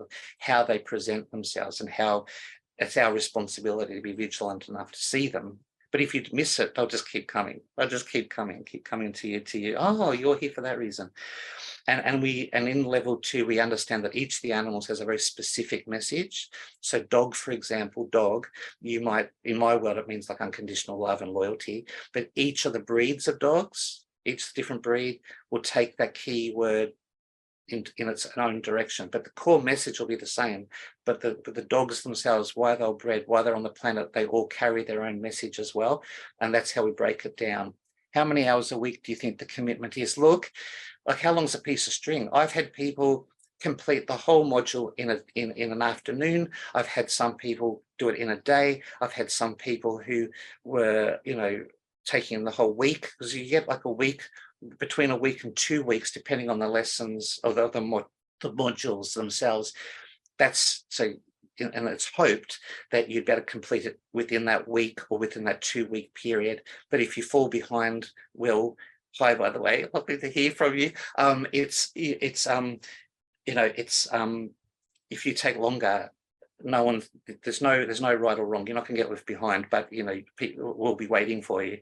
So yeah, about a week. You get it's about a week, between a week and 2 weeks. But if you take longer, you take longer. No, there's no timetable police. Okay, you're not going to get no one knocking on the door saying, "Excuse me, you've fallen behind." It's not going to happen. And so it's up to you how you timetable that for yourself, because everyone's life is different. Some people have got no kids, some people have got 50 kids, or they brain surgeon, and others don't have a job at all. So it's I can't determine a week, 2 weeks. I never found anything about the Chinese crested dog and what he represents. Well, we'll chat about that later, because that is a whole day. I could talk about that all day. But listen, simple things. The Chinese crested dog, quite naked. Your dog, okay, so they're quite naked. They've got this tuft of hair. They're incredibly intelligent dogs. The fact that they're associated with the Chinese, there's probably a reason for why they're called the crested dog. Do a little bit of research into the makeup of the dog, why it was bred, why it was brought to the people, the role it plays. All those things, yes, that's right. They are Egyptian dogs. But that's what I'm saying. Like there's all these clues. There's an ancient quality to that. Allow yourself to work. Ask the dog. There's lots. It's too big to talk about right now. But I love the fact that you brought it up, and you never found anything, because technically no one's ever stopped to think about it. So no one had written a book about Australian animal symbology until I wrote it, because I needed to understand, I needed to know. And so sitting with the dog, looking at the way it eats, like, so for example, most cats don't like water, but the Turkish van, for example, loves water. So it'll sit there and knock the kitchen tap until the tap comes on, and it will play in the water. So that difference changes the message that all cats inherently carry. That one trait is enough to give you a deeper insight into what that cat's trying to teach us. So I would ask you to sit with your dog and come up with some symbology, and then when we're doing the course, it'll all come clear. But I could explain it all to you, but that's not what this talk is about right this second. But thank you for bringing. I love Chinese crested dogs. That's why I said I have a connection to China. I didn't say that they were from there, but it's wonderful that you know the longer term connections with these animals. Anyway, so where was I up to? The message to share. We have at the moment that we are born, we're given a set of archetypes, if you like. Well, these archetypes are drawn to us, or we decide them before we come onto the earth, to this earth walk. We determine how our life is going to be. We get to choose. We have choice in that. When we're born, life happens, and we often forget that. But the animals that we're born with, the set of totems, if you like, are like a different way of looking at the archetypes, those elements, those aspects, those personality traits that make us do the things that we do, and may be different to those around us, you know. So once we can identify what our animal archetypes are, it opens this floodgate of permission to do certain things more, you know, or to pull back on some other areas too. So that's what we learn about in level 2. We also learn a little bit about, and building that relationship, building on that relationship with those animal archetypes or those totems.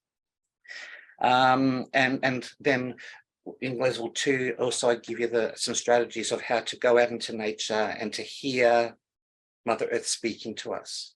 And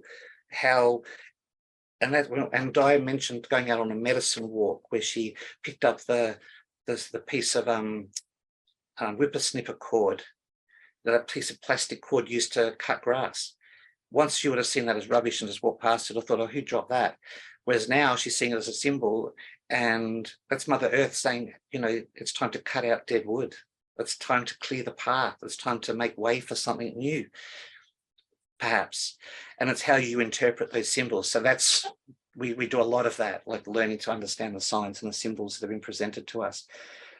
And also in there, we basically learn how to reweave our life, and the practical will tell you how that's done. But it's a whole body experience where, you know, it's about remembering, about reclaiming, about taking steps with a conscious knowing of where we're heading.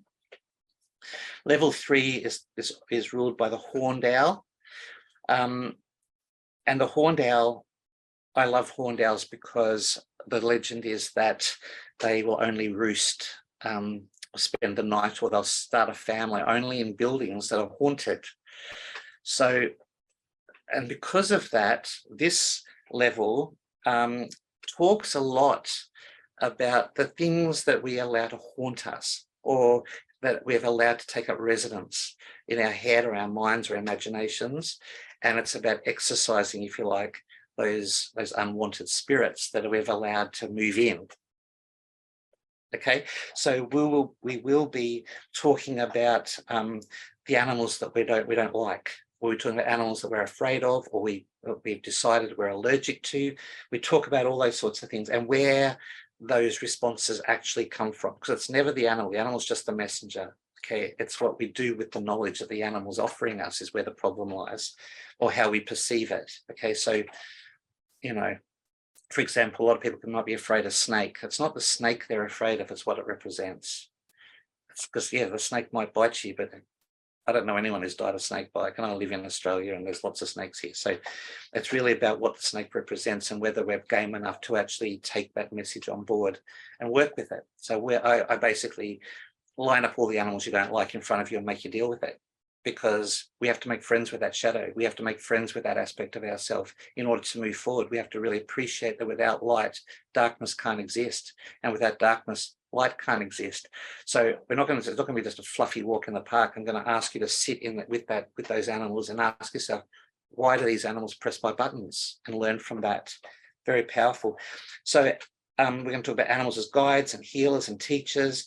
I'm going to give you some strategies of how to smudge for healing, smudge for cleansing, smudge for protection. Smudging is when we take sage or any herbs that have got cleansing or healing properties and introducing the element of fire to create smoke so that we can, you know, brush that smoke around with the intention of clearing or banishing or welcoming, you know, different energies into our life.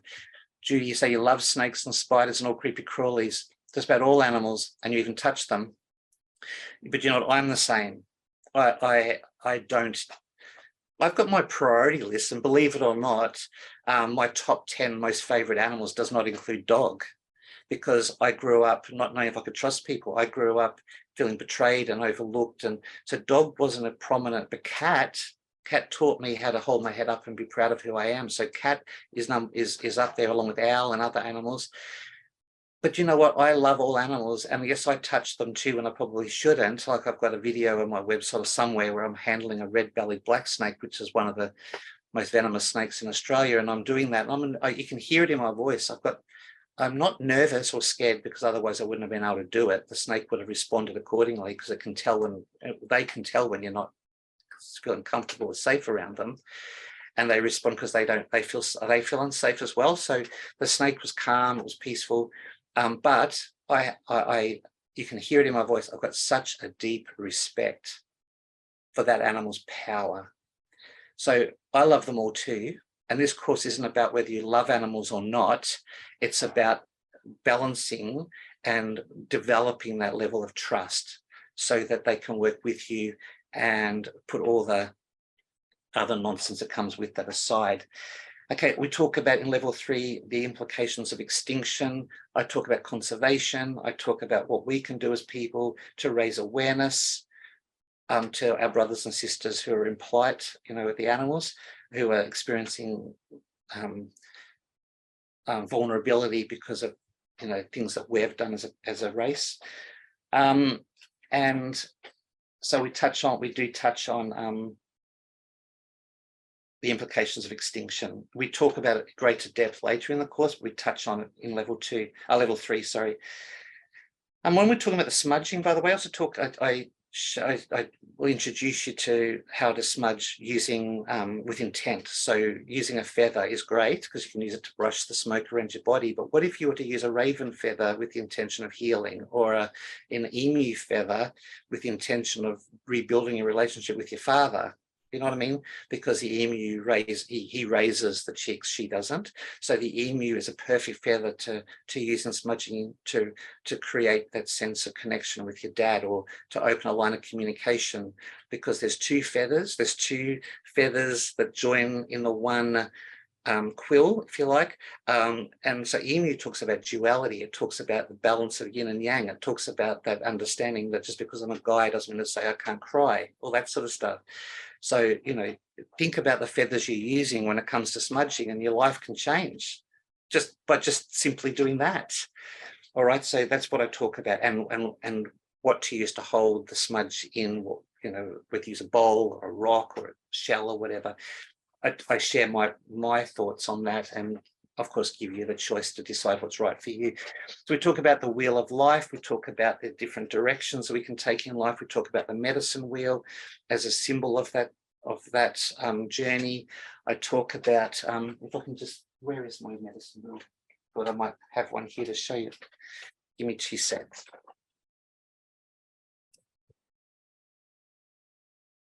So this is an example, if you like, of a wheel, right? So we talk, let's see how that's, that's like the wheel. And so I talk about the wheel, I talk about the journey of life, and these are the different elements. Each of these corners, each of these points here represent a different chapter of our life as a human. I talk about the path that we might walk, and the decisions we make, and the influence that we're going to face. And that's the wheel. That's the wheel, and the wheel of life. And so in level 3, I introduce you to that concept and help you to understand it and to master that for yourself, so that you've got that knowledge for the next couple of levels. I talk about like a spiral journey into a cave, which is your inner self.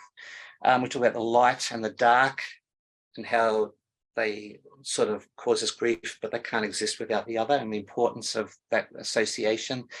We again talk about the totems and the animals that might represent those elements, those aspects for us. And the animals that were there at the moment of our birth, and how that's influenced us. There's so much stuff. And ancestral totems, ancestral, of the ancestors. And we also, in that level, we create a drum. I go through the process of showing you how to make a drum, and there's a video with that too. And when I made that video, I was recovering from eye surgery, so the drum's not beautiful to look at, but it certainly gives you the principles of why Animal Dreaming, or me, why I make the drum the way I make it, and why it's octagonal, and why it's not round, and I talk about the teachings that I was given, and the understanding of why I've chosen to honor that as the way that I like to see drums made. That's how you make drums is entirely up to you, but for the course, it's my responsibility to share all that with you. So level 4 is the snowy owl. And the snowy owl we talk, and this, I used to be a school teacher, and without knowing, I was able to see animal spirits. I forgot to mention that at the beginning. I look at people and I see animal spirits. I look at them and I just see these animals. And Tamara, can I just ask a question? I know it's 11 o'clock. Aren't you meant to be somewhere? I don't want to. Yes, I have to go. Yeah. Okay. Well, we'll see you later, Tamara. Thank you so much. I don't want to hold you up. I thought you'd gone. So thank you so You're much. very welcome. Yeah, we'll chat soon. I hope today's great. Pass my love on to everyone. Okay. So level 4. I used to be a school teacher, and I realized for some reason the kids in my class always got along. I never had any fighting in the classroom, and it was because I thought everyone could do it. I could see these animals. Sorry, Will, you're off. 2 a.m. You must be ready for bed. Sleep well. Yeah, so the kids, these monkeys that I saw with them, I knew that if I put that kid with that kid, there's going to be trouble. If I put that kid with that kid, there won't be trouble. And it was all because of the monkeys that I could see with them. I talk about the monkeys. I talk about how to access that knowledge. I talk about how to, empower your kids by first empowering yourself by having that knowledge. So there's a whole aspect of that. We talk about making essences or vibrational essences. We talk about homeopathy and the power that comes with subtle medicine by calling in the spirits, the plants, the animals to create medicine. And it's alchemy. It's like freaking magic. It's powerful as. So I'll be sharing all that with you in level 4. And then level 5, which is the powerful owl, we're starting our journey back out now. Where we've gone in deep, we've learned, we've understood, we've address certain things, and now we're working our way out. So level 5 is centered on what we're going to do with this information, what we're going to do with the information that what we've built and remembered. And so I talk about how to structure that as a business. I talk to you about how to channel what you've learned into the work that you already do. I talk to you about how to not just talk about businesses in like making money, but also like the spirit business, the men's business, women's business, their personal business, and how by investing in yourself, you can turn it into other ways to support your family. So that's level 5, basically. We also talk about the gods and the goddesses and their association with the animals. We talk about sacred animals, sacred beasts. We talk about the importance of conservation. We really get into conservation. We talk about that more. I introduce you to the people that we like to support. With the animal foundations that we work with. And I talk about zoos and sanctuaries and wildlife parks and why in my world they're essential evils and why we need to have them for the moment and why we need to honor them for what they represent. We talk about, so what makes a zookeeper? Like, what is a zookeeper? Like, what is their actual role as someone who keeps space for animals? That's essentially what they're doing. So I talk about the roles and responsibilities of being an animal dreaming practitioner. We talk about networking and supporting one another and building a community. So it's a very powerful level, a little bit different to the others. But level 6 is when we're preparing to emerge again. Like we've gone into the cave, we've found our way, and we're about to re-emerge. We're about to step out of the cave and we're about to rebirth. Okay, so level 6 is the boo book owl, which is a little owl here in Australia. It's a beautiful little owl, the boo book. And we talk, so in level 6, we sort of go back to the beginning in a way as well, by talking about the beginning of all things. So we talk about how, how lots of different cultures believe the world was even born in the first place. And we talk about creator spirits, we talk about the ancestor spirits, we talk about that connection to the land and the dreams and what dreaming actually means, and what our Aboriginal people refer to as the dreaming. Like here in Australia, like we're in the dreaming. It's not finished, it's not ended, it's still happening. And I believe that's why our animals are predominantly nocturnal, because it's of the night, they're of the dreaming and this other world that wakens up when everyone goes to bed at night, and this other world wakes up. We talk about that. We talk about the white animals, the sacred white animals of prophecy. We talk about the white buffalo calf woman. We talk about the white kangaroos. We talk about the white whales. We talk about the importance of these animals and how these animals have been put here to help to wake us up, to help us realize power, to help us realize our potential, while they're just living their lives mingled amongst regular colored brothers and sisters of their kind. But why are they here? Why are they coming en masse? Like, why are we getting white sea turtles and white penguins and white zebras, white giraffes? Why are these animals all starting? Yeah, we've got the internet now, we're more connected with each other, we can share images more, but the ancient people, the original people, they're talking about this occurrence. It's not just coincidence. There's something else going on. We touch on interspecies communication, animal communication, but why would you limit yourself to just the animals when there's a whole other whole swag of different people we can learn to communicate with? So we talk about interspecies communication with the plants, the animals, the stones, the spirits, the water, the stone, the fire. We can talk to all those things. Other dimensional beings and unicorns, dragons, but also other races of beings that live out there in the universe. We can chat to all of them if we allow ourselves to trust our ability to communicate. Anyway, it's I'm pretty sure that, and we finish off that with a vision quest. The whole course comes to a head with a vision quest. Now, in the course, I suggest overnight, staying out overnight to receive visions, sleeping out overnight, not sleeping at all, actually staying awake all night. But you can take that into 3 days if you want to, or even longer, or half a day.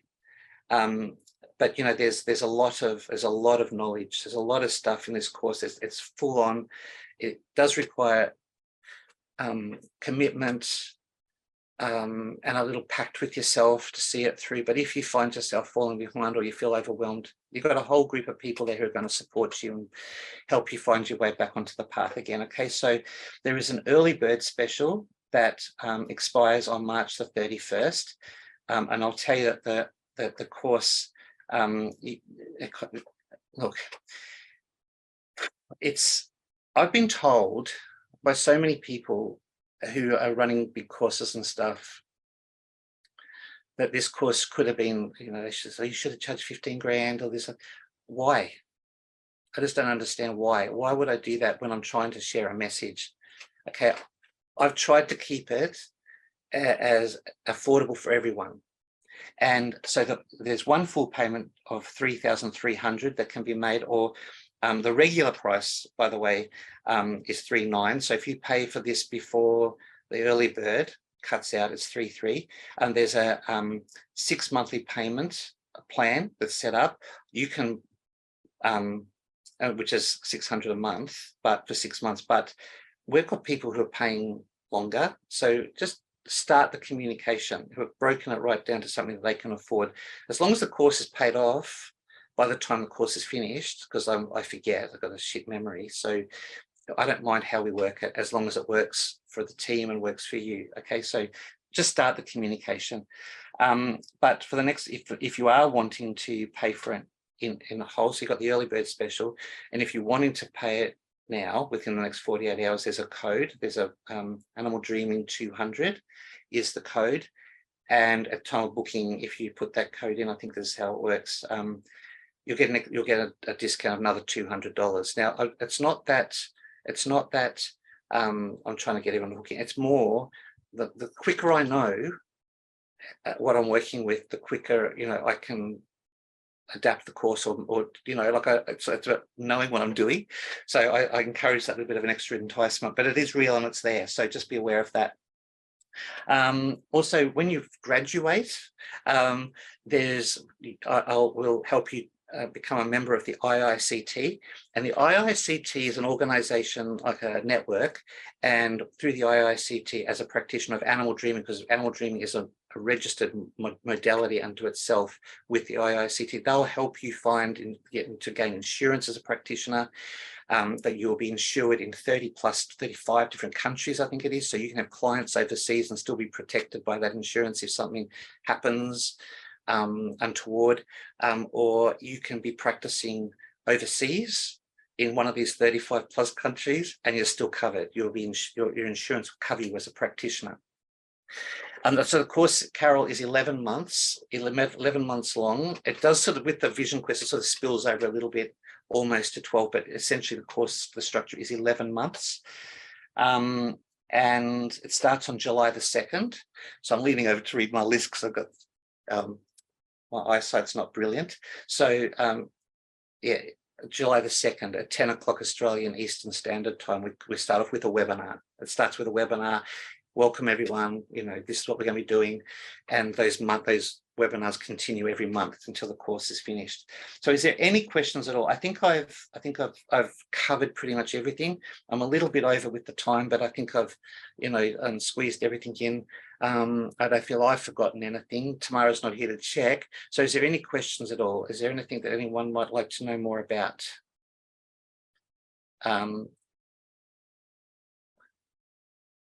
Oh, there's a conversation happening here. I'm not going to go into that. It says, how many months of course? As a practitioner, how would I describe the service to someone? It's a healing modality. It's counseling, it's healing, it's shamanic. You can say you're doing a shamanic course. The teachings, the processes, you could say, are healing, shamanic in essence. I'm not practicing, I'm not saying I am a shaman, so you'll become shamans. I'm offering you a shamanic path to follow.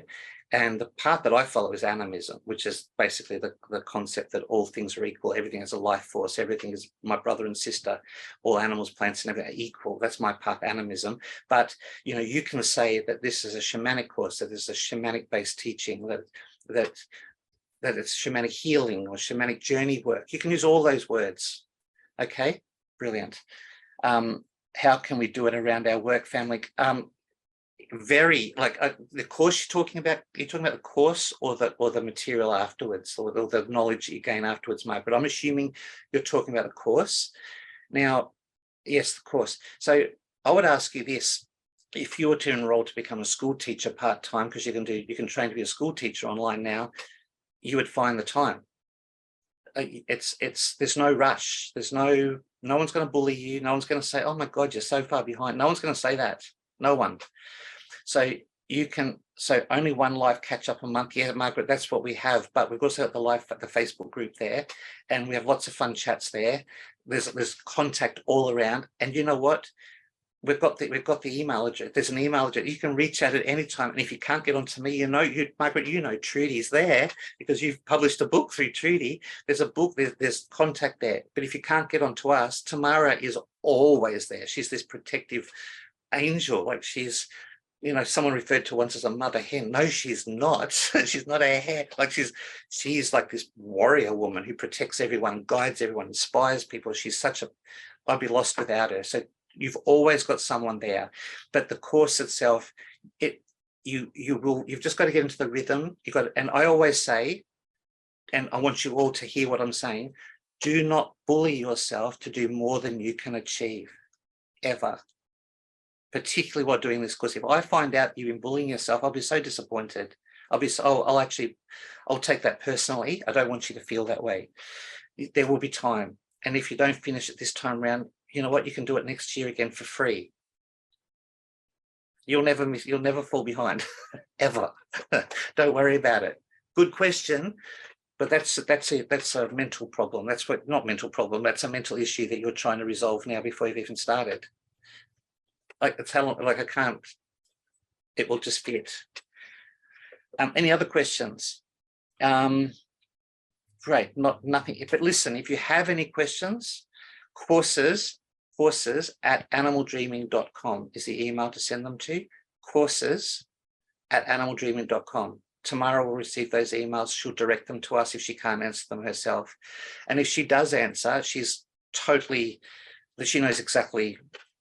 And if she doesn't know, she'll ask me. But if she suggests something, then you know that it's come from us. Okay. We're all on the same page. I hope I've answered your questions. I hope I've given you a lot to think about. I hope you've enjoyed this talk. I've had the best time ever.